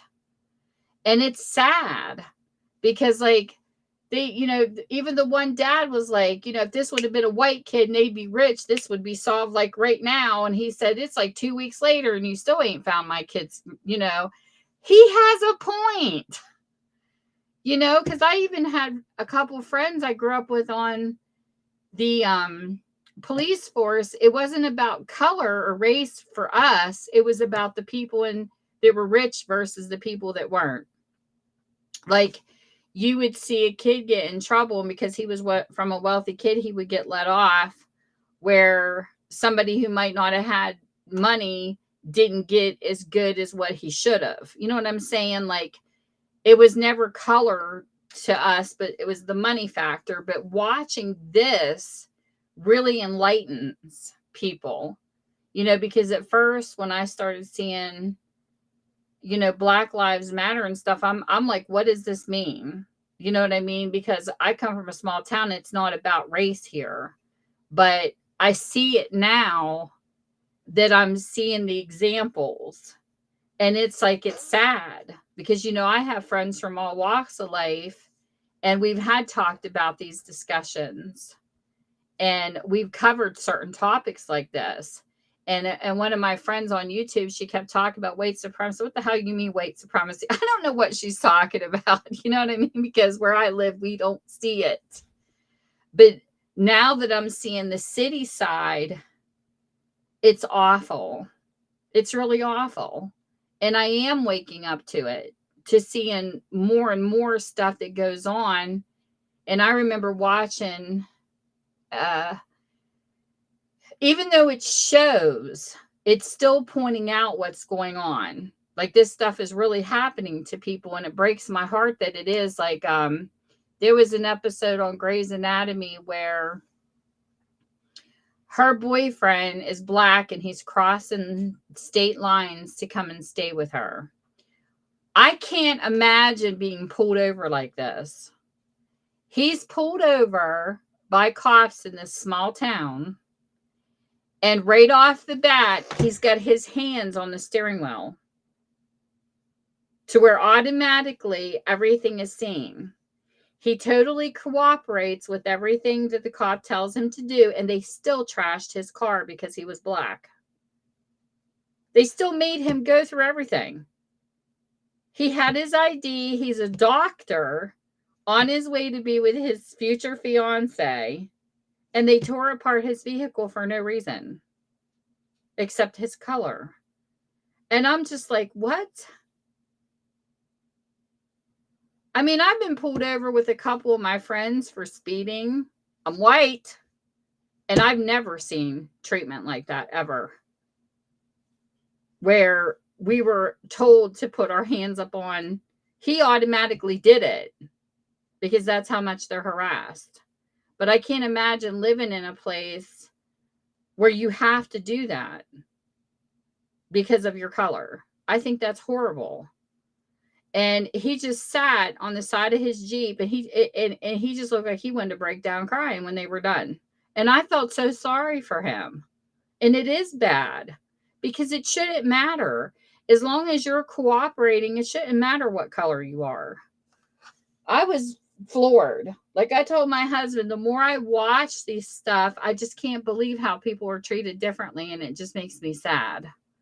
I said we had to deal with the rich kids getting away with shit, but I mean, I've never been arrested, thank God, and I've never been through anything, but I've been in cars where, like I said, a friend of mine, she was going like 5 miles per hour of the speed limit, and they must have been out for quota, and she got pulled over, and all they did was ask for the license and stuff like that, and she showed it, and then she was let off with a warning, and we were let go.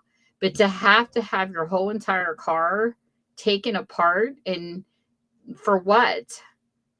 It's not like they had a dog sniffing for drugs or anything there. They just put him through it because of his color, and I think that's terrible. Racism is still here, and I think it's sad because we have moved forward in so many ways with technology and all this other stuff. Why can't people move forward and stop and just embrace people for who they are? And I have so much issues with that. And just like Dahmer, people are talking about Dahmer. He's a serial killer. And they're running a series on him right now on TV. Why is it they're getting the credit? I'm not watching it for the simple fact I don't want, I like serial killers and crime and true crime, but I don't want to watch him. To me, it's like, where are the victims? Where are the stories? I'd rather see the victims and how, what happened to their families. How are they dealing with life? Why is it that the bad people are getting the credit over the people who they killed? That's what I don't understand. Dahmer wanted to be famous and he just got what he wanted. And I don't get it. I don't. They should be running a series on the victims, not him, because he don't deserve the right to fame to me. And I don't get it. I don't. Now, when Danielle Kirsty does her stories on here, I like her and Mr. Ballin. When she talks about her stories on true crime, she really brings forth not just the killer, but the families. She talks about the victims and what they had to go through. And she even sells, she's up in YouTube, like in the millions now. She just started. I know, isn't that sad though, that it's the bad that overrides the good? But she started a foundation over in the UK where she sells sweatshirts, and all of the money that goes to the proceeds goes to the victims, the families, and the kids that were of the victims of the killings. That's what all her money goes to, and I think that is so awesome. She started it, and she was all excited. And people were buying the sweatshirts have got daisies on them. And all the proceeds goes to the victims' families. But she tells the stories on her YouTube channel. But I love how she covers the victim side, because I think that's the most important thing. Like she tries to find out where the kids are, and not to expose them, but she'll just say, like, this kid went on to do this, and some she couldn't find information out, but she tries to tell you how the family makes it through it. But it's just sad. And I remember watching on another cop show, I think it was Criminal Minds. There was a website, and that just goes to show how much drama is and bad things, how bad it is that people are into the negativity. They put a guy, I think he was enclosed in a glass container somehow, and he was in acid, pure acid that burns your skin right off your bodies. And they hooked it up to a website, and this right there made me really think. The more people that jumped onto the website, the higher the acid rose to kill this person. And the people on Criminal Minds team were trying to find out where his location was to stop it before the acid could get to him, but they didn't make it. Because by the time they got there, there were so many views on the website. There was like thousands jumping on at a time. It was so fast climbing. Because what? Do people want to watch this guy burning acid? I will never forget that episode. And I thought, if this is the way the world is today, we're in trouble. Because that was really disgusting. But yeah, he was dead by the time they got there. And it just kills you when you watch the show, because you're like screaming at the TV going, stop watching. Quit jumping on the website. You know what I mean? Because you want him to live. And it was just awful. Let me see if I can find what episode that was. It was terrible. Sometimes I think we live in the illusion that we're still good.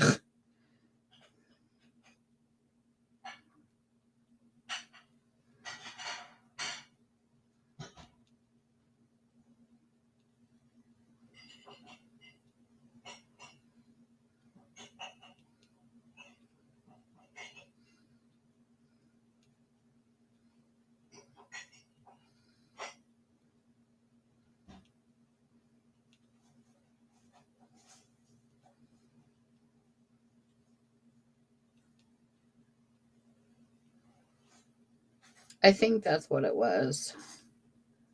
I don't know if I can find it or not.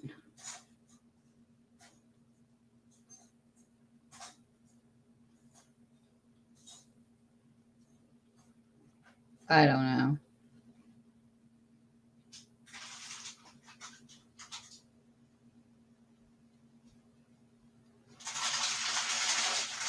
You're loud. You're being noisy out there. Mm-hmm.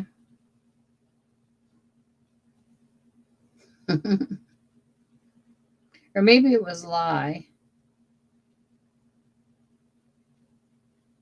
I don't know. I can't find it on Google, but there was an episode. I don't know how you would Google that.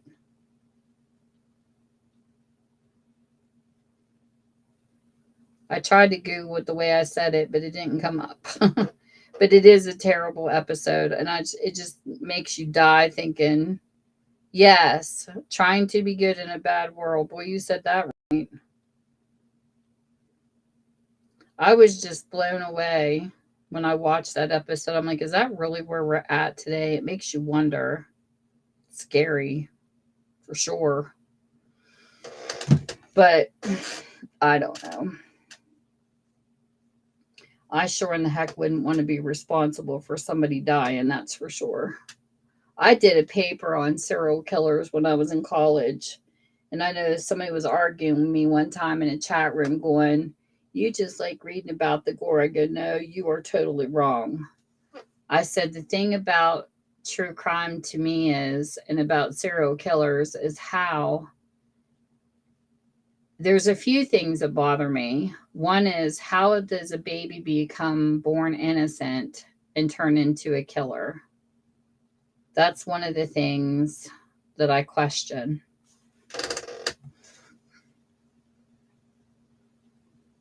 Hey, Shai.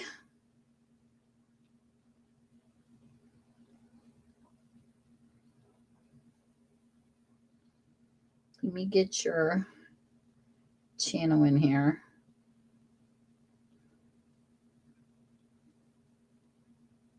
Shai's channel.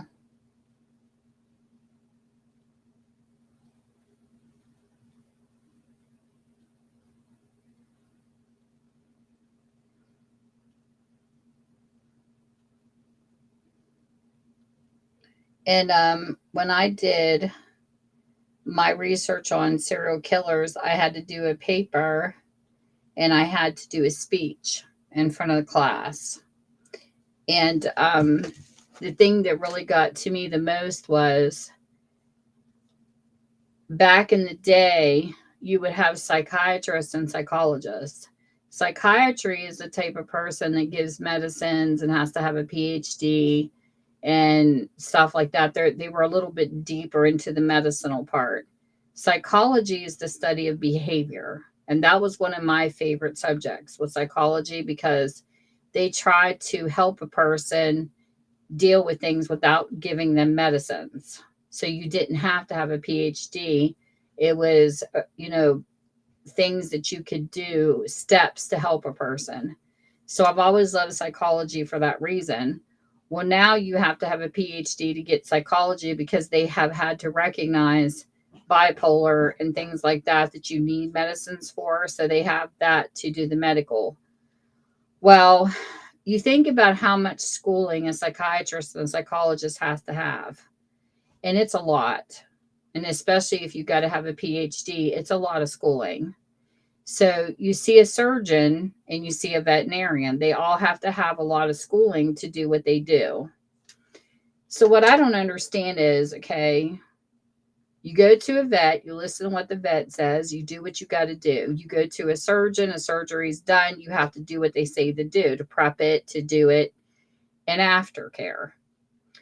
The thing that I hate about criminal in the criminal field that kills me is, these therapy people learn. When you become a psychologist or you become a psychiatrist, it is a lot. Why are they not trusting their word like they do a surgeon? When they tell you this particular person should not be in the public because they are a danger to society. Why are they not still locked up? This is what baffled me, because when I did my serial killer paper, I did a lot of research. I hung out at the library and I studied hard. I pulled 2 A's off of my speech and my paper because I wanted it to be as good as I could possibly get it to understand. And I did mine on Arthur Shawcross. He was the serial killer I kind of studied when I was going through this, and it was baffling to me. I don't care that he picked hookers. Hookers is still somebody's daughter, somebody's mother, somebody's sister. They still matter. And he started killing, and what killed me is that he was in prison. They told him never to release him because they can be the best behavior, but that doesn't mean they're going to not kill again, because that's like a thing with serial killers. I mean, even Ted Bundy, all of them. If you look at certain ones, they're perfect. Like, their drawers are perfect, their clothes are perfectly held in their closet, their apartments are perfect, but on the inside they're a mess. And Bundy would take soup to his neighbor when she was sick, but that didn't make him a good person. And it just killed me reading all this and studying this. And it was never about the crime to me. It's what does change in a person? What is it? Because I don't believe it's all about the parents abusing them. There's something that has to happen to them, because when you hear that all babies are born innocent, what possibly could happen to that child to make them turn into a serial killer? And to me, they were trying to back then blame it on chromosomes. They were saying something about the XY chromosome, but it fell through because the chromosomes they were trying to relate to serial killers actually are bodybuilders. And that just because a person's got those chromosomes and they're a bodybuilder doesn't mean they're a serial killer. So they had to work that out. No. But this is the thing. So I got to thinking to myself, how do we know when the closest they say to a woman's death is to have a baby natural? How do we know that when you're taking and you're pushing a baby, because you have to dilate to 10 centimeters to deliver a kid? All women's bodies are different. Sometimes a woman can't deliver vaginally. She has to go C-section. Sometimes a woman can dilate maybe to 7 centimeters. She don't go to the whole 10 and can deliver. How do we know there's not damage in birth? This was my thought process when I did this paper. How do we know the woman pushing the baby out, they have a soft spot on top of their head because the bone's not finished, that there is not frontal lobe damage when they're pushing the baby out that causes a serial killer to be born? This was my thought process at that time, because I know I've had 2 kids normal, and sometimes if a woman, like say you go in for an epidural, if you're too far into the labor, they'll say, oh no, you can't have it now. How many mothers do they make go through natural delivery that maybe shouldn't be? Because they tried to do natural first because it's the healthiest, but then they decided the last minute. And we know not everybody has the same insurances. Some people can afford it, some people can't. So that was like my kind of thinking, is like, are you sure there's not brain damage? Because when they talk about a serial killer, they look at you with the flattest eyes with no feeling, like they have no empathy. So why weren't they studying what causes us to have empathy in the first place in our brains? So if that's damaged, it'd be easy to say that baby's not a normal, healthy baby. That baby's born a serial killer because the empathy's gone if there's damage in that lobe. And I find it interesting because I was thinking that back then, and now that's actually coming out as a study where I saw recently, and I thought, not recent, but the past like so many years, because it was a while ago since I was in school. But I find that interesting that that's coming out now. And I thought this is really cool because what I was thinking back then, they're actually looking at right now. Because I know like the 26th chromosome, when it doubles, that's what causes Down syndrome. Like we have chromosomes that causes, different things that can happen when a person's born, but that doesn't necessarily mean it's going to create you to be a bad person. That's usually something that's a physical.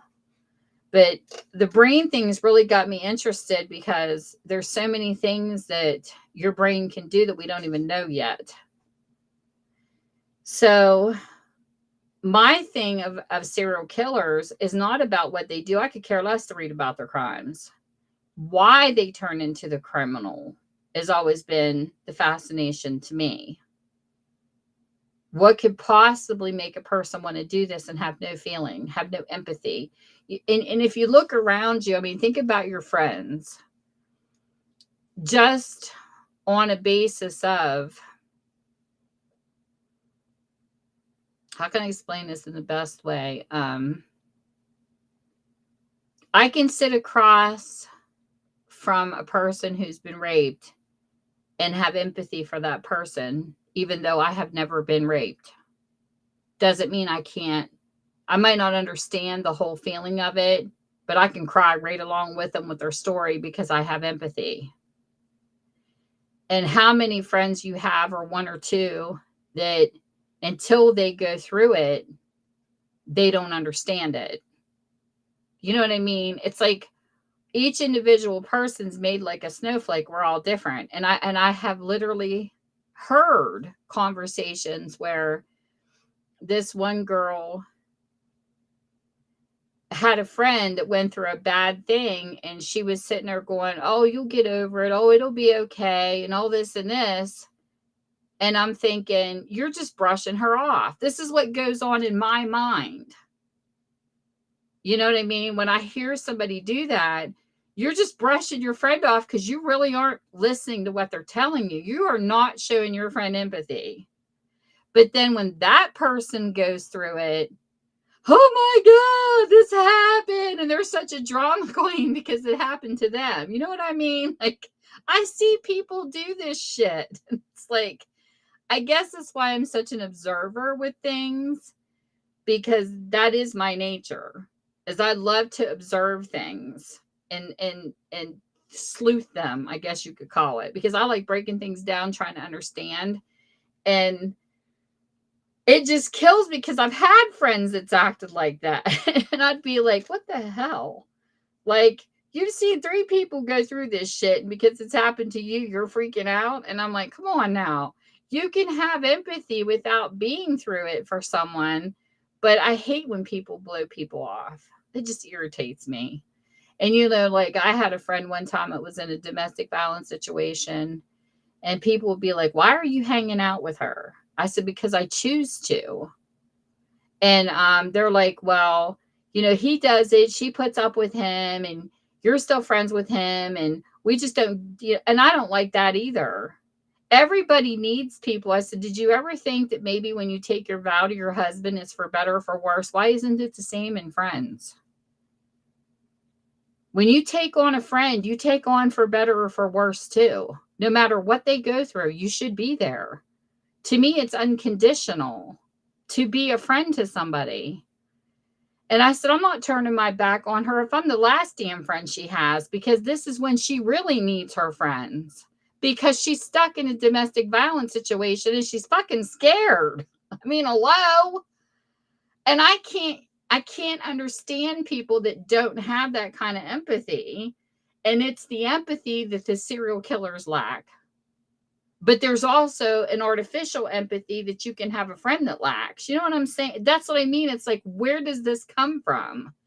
Is this something in our genetics? Is it something we're taught? Is it something? It's got to come from somewhere that people act like this. Because I know I had somebody tell me one time, "Or you're just too deep," and I'm like, "No, you're too damn shallow." because I think the way that I do. Don't ever tell me that I'm too deep because this is who I am. You need to take a look in the mirror and learn why you're not this way. You know? And some people are like, you have your enablers, you have your sweepers. Some people that know that shit's going on, they sweep it right under the rug. They irritate me. I can't stand enablers. That's my problem. I can't. I have no sympathy for people that enable people. Like if you have a grandkid and they're doing drugs and you're letting them have a place to stay in your house and rob out of your purse, you might as well just hand your purse and say, here, go do drugs. I don't believe in that. If I have a grandkid doing drugs, he ain't allowed here, or she. They wouldn't be allowed in my house because I don't want them stealing shit from me. I'm not gullible. It's like I'm good to an extent, but don't ever take my kindness and think that you can push me over, because that's not going to happen either. It's like I stand for what I believe in, but at the same time, I can be empathetic to people.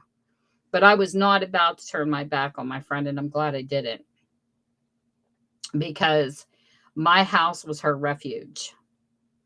When she needed a place to get away from him, she knew he wouldn't come near me. So she would come stay at my house because I'd beat the hell out of him. I might get my ass kicked, but I ain't going down without trying. And he didn't like me because he knew I had a family and he knew she didn't. And that's why he got away with the stuff that he did. Hey, Dill, I just shared you out a little bit earlier. This is Dill Hole. He's the one that tries to feed frogs to Spider. They're going to come watch your channel. Dill. A couple of people told me they got to check it out. I said, he's so mean to that animals. I would stomp the spider.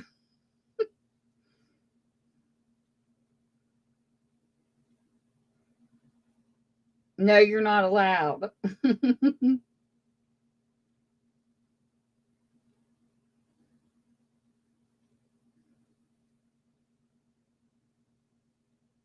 That could be a possibility, mystery.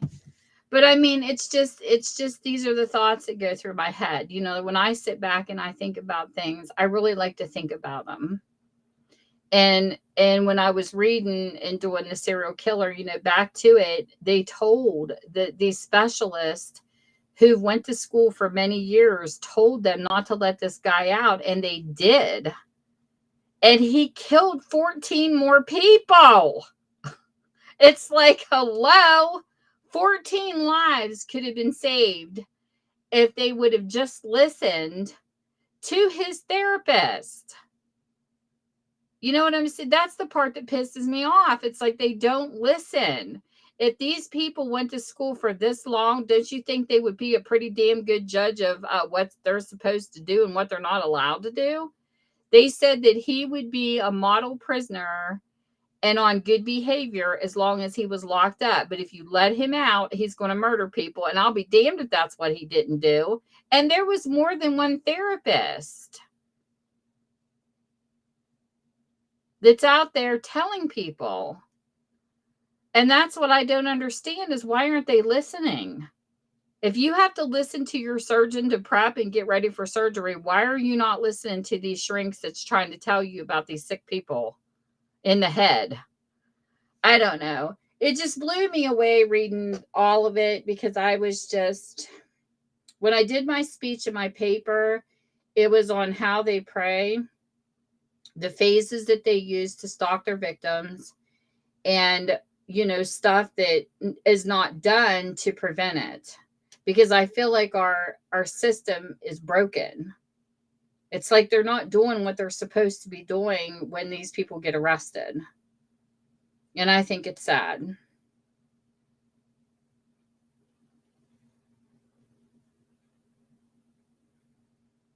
So I don't know.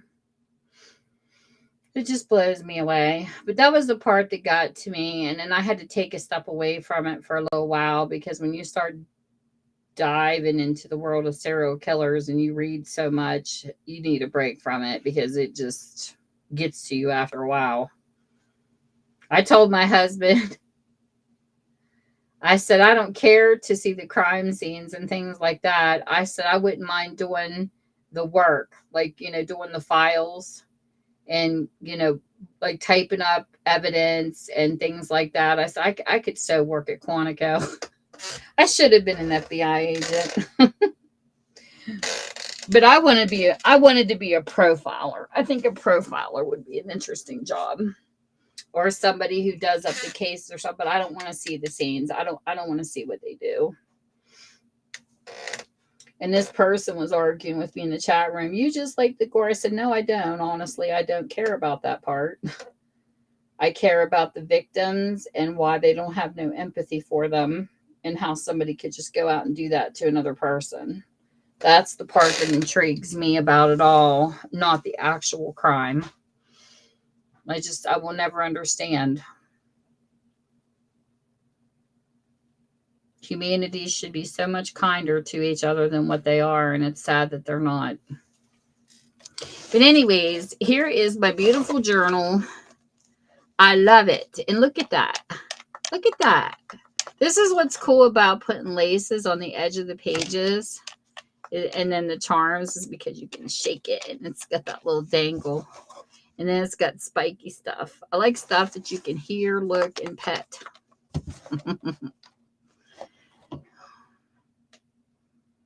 Yes, mystery. That too. Oh, I've got that a few times where people think they know me and they don't. I do. It's interesting how they can judge you for something or say something. You're like, what? I stayed with a friend one time. I got to share this story because this just goes to show how women take a bashing for no reason. I had a friend who had an apartment, and I'm going to share this because I think this is absolutely hysterical. And she had kid brothers with friends, and because she was on her own and people were coming in at different hours in the nights, which was mainly her brother and his friends playing board games and card games and stuff. And then this married man next door, he kept trying to get down her pants and she was telling him no because he was a married man. Turns around and spreads a rumor that she's running like a whorehouse in her apartment. Oh, she's got these guys in all the hours of the day and night. And I'm like, really? I was one of the people going in and out of her apartment. And I told the person when it got back to me, I said, no, he's just pissed off because he's married and he can't get down her pants. That's what it was all about. And I said, so he spread a rumor, her being sleazy because she was, and people are ignorant. It's like, pay attention to your own damn backyard and leave other people alone. That's what kills me. Yes, there is. I've been involved with true crime my whole life, Dill. I've always been interested in it. And it's very interesting because I had a book one time that a friend of mine borrowed when we were in high school. And her mother calls me on the phone. She says, please don't ever lend any of your books to my daughter because she had nightmares. I go, well, she wanted it. I said, I wouldn't give her a true crime book if I knew she couldn't handle it. But I've been involved in true crime for many, many years. Way before YouTube was even here. But it's really interesting, the people that you meet on here that's in true crime too. But yeah.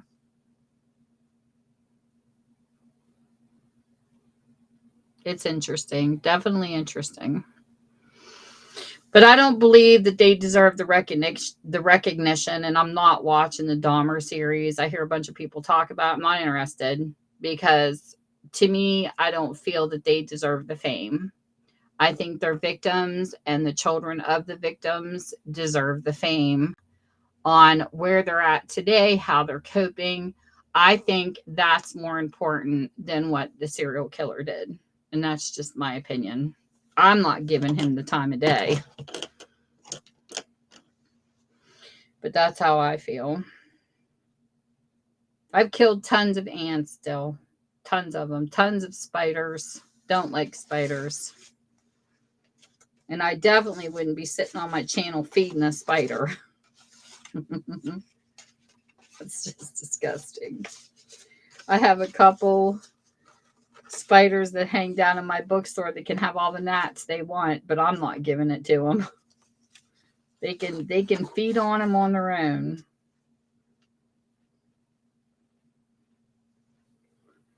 Yes, the spiders.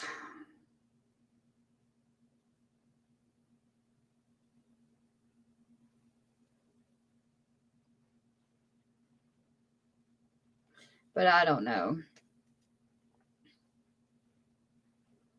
I just think it's sad. But Anne Rule wrote a lot of really good books. Her true crime books were really good.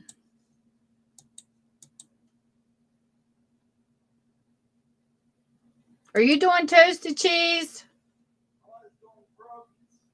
Oh. I want grilled cheese. Yeah. It's Wednesday. You will. What'd I tell you about running your mouth? You want a whipping?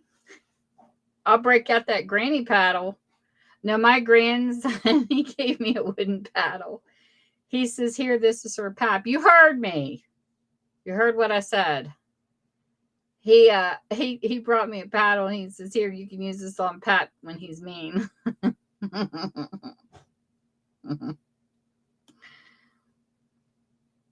No, ants will bite your butt. Ants here are vicious.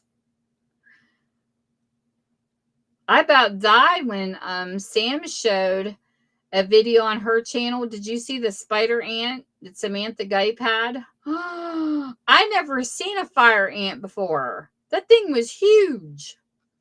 Let me see if I can find her video. Hold on. I'm going to go back and find Samantha's fire ant.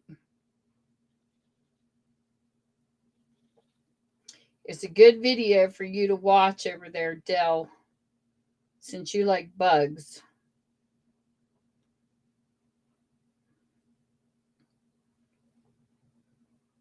I don't know if you've seen this or not, but you got to see this. She catches some cool stuff. I like that she does animals and wildlife, and she does a lot of videos on her channel. It's really cute. Oh, here it is. It's a short video on a huge fire ant. This is right up your alley. I want you to leave my live, go watch this, and then come back and tell me what you think. Unless you have two devices on. It's up to you. But you got to watch this. I want feedback. Here. Let's go watch that real quick. Oh my God. I don't think I've ever seen one, at least not that color.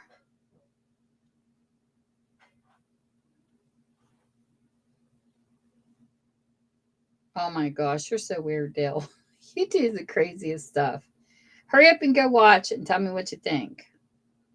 I about died. That thing is huge. She got a good view of it, though. When I first saw it, I thought, my God, that thing's huge enough to be a freaking spider.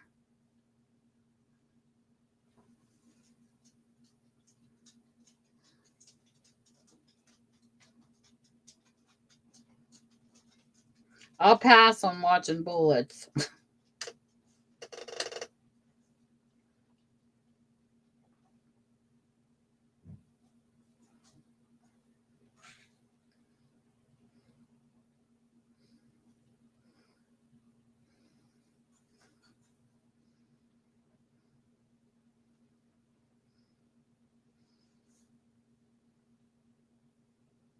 Are you sure, Dell?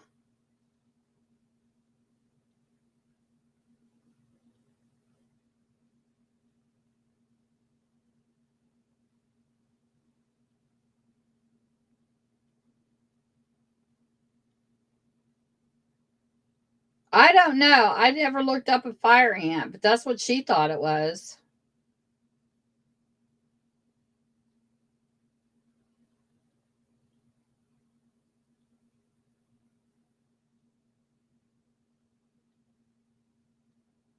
I never seen a wingless wasp that looked like that.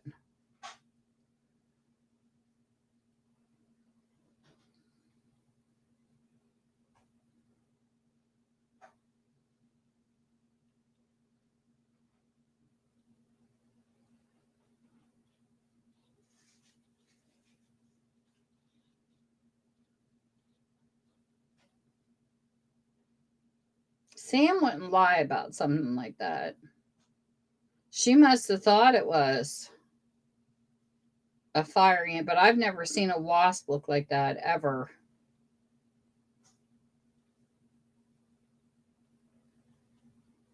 No, there's actually a picture of one on here, and it is an ant. You're wrong. She's telling the truth. No, it's an ant. That's an ant she showed you.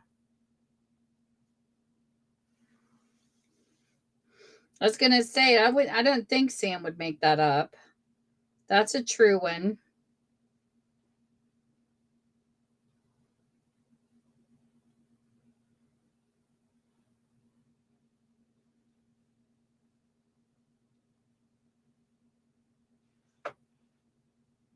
Yeah, it says right here. That was black and red too.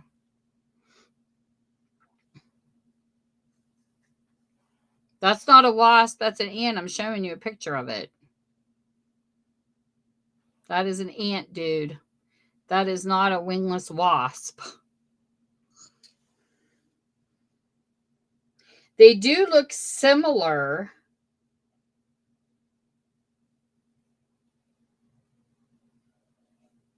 Here's the wingless wasp. They look similar, but the first picture I showed you is an ant.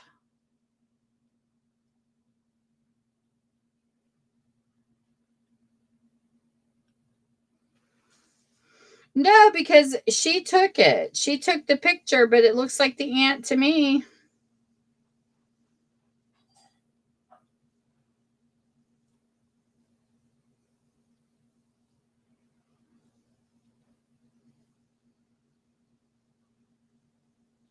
I just showed it to you. That is an ant, dude. I'm showing you that it's an ant. Yeah, look how close that they resemble each other. Sam ain't going to make shit up, Dill. She's honest. And this here is an ant. That is not a wingless wasp, and that is not what you're saying. That is an ant. They almost look alike, but it's definitely an ant.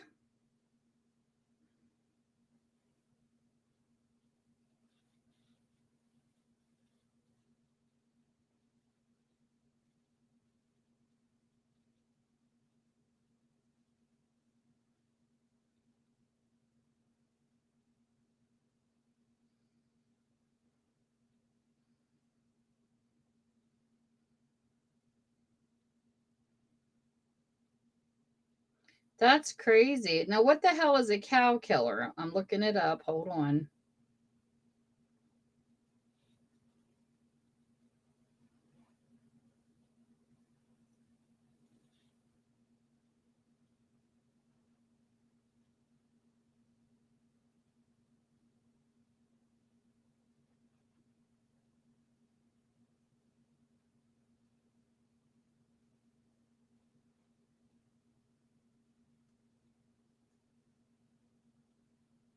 It says a fire cow killer. And look at that picture. Holy moly.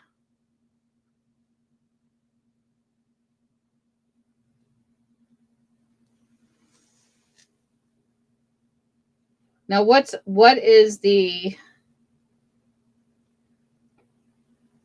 female cow killer? That's crazy.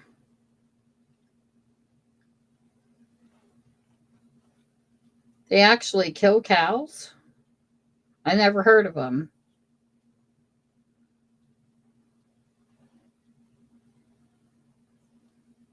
I never heard of love bugs either until a friend of mine in Louisiana showed me.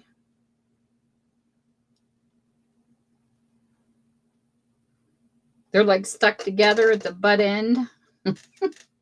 I never heard of them.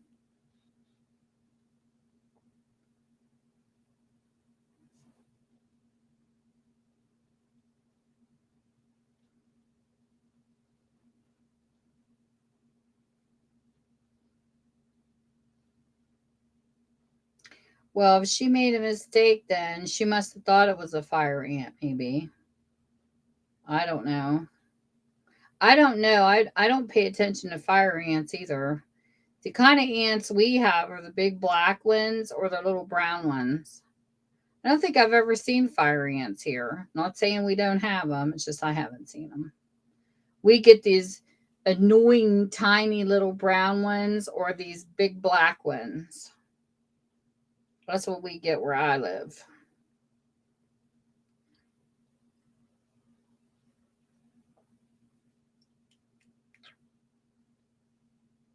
Hey, MM Style.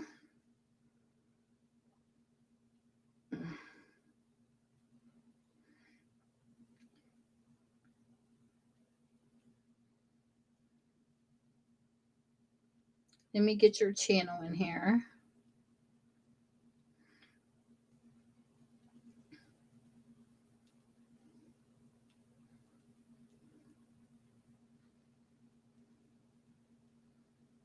I just remember as a kid people saying you got ants in your pants because you can't sit still. I'd be like, God, I hope not.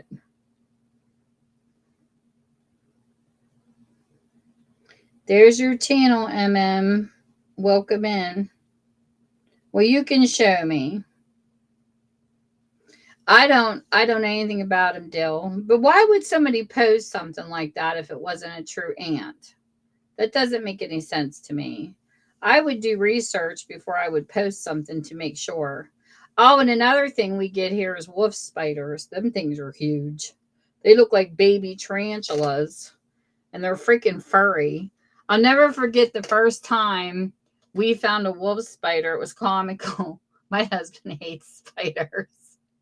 He reached down to grab a skillet out of our cabinet and he hurried up and slammed it because, oh my God, there's two glowing eyeballs in the cupboard. He thought it was a mouse. And we opened it up, and oh my God, it was like the biggest spider ever. And it's like the light, the way it hit it, the spider's eyes glowed.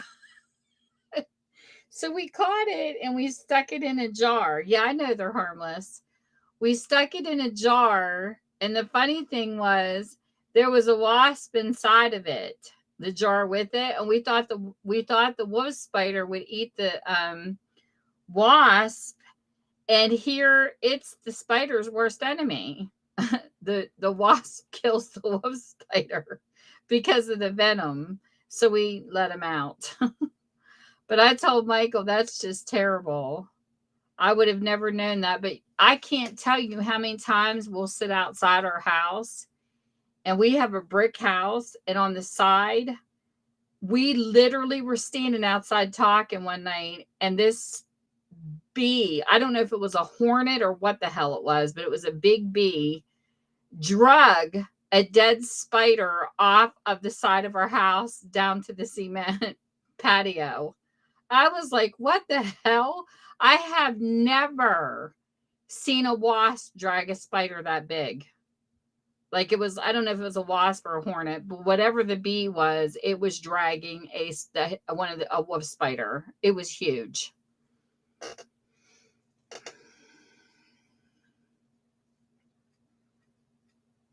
Oh, I don't think I saw that one. But yeah, we get wolf spiders here every once in a while. But I know they are harmless, but it's sad. That thing was huge. We had a ball jar and it took pretty much almost the bottom of the regular size ball jar. The spider was in the bottom of it. That sucker was big. It was like it could stretch out in the palm of my hand easy. And my hands are not small. So yeah, that was crazy.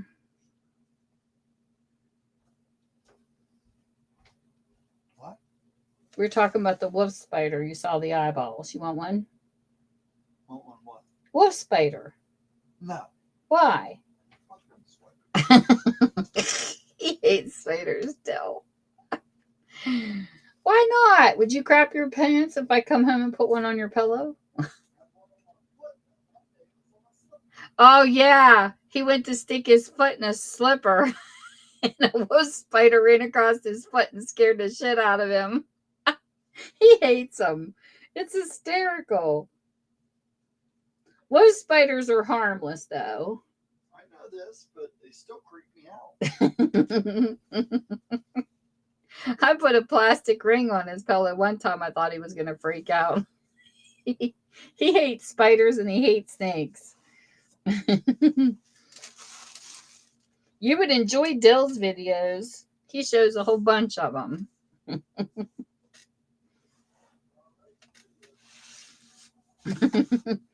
Yeah, they're kind of taking over our house. But anyways, I'm going to go, guys and gals. This was fun tonight. Thank you all for hanging out with me. These conversations are interesting.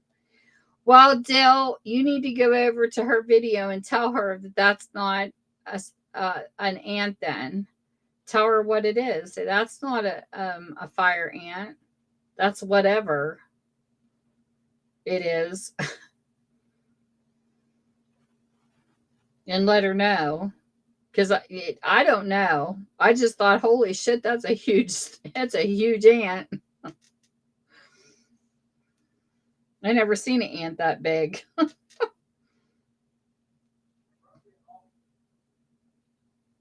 Michael, you're so goofy. All right, you take care, everybody. Take care. Oh, hopefully next week I'll be able to finally finish the journal. Yes, I love it when people meet on my stream. That's so cool. So you found new friends. Good. I did a good job tonight then. All right, I'll see you both later. Take care, everybody. Bye.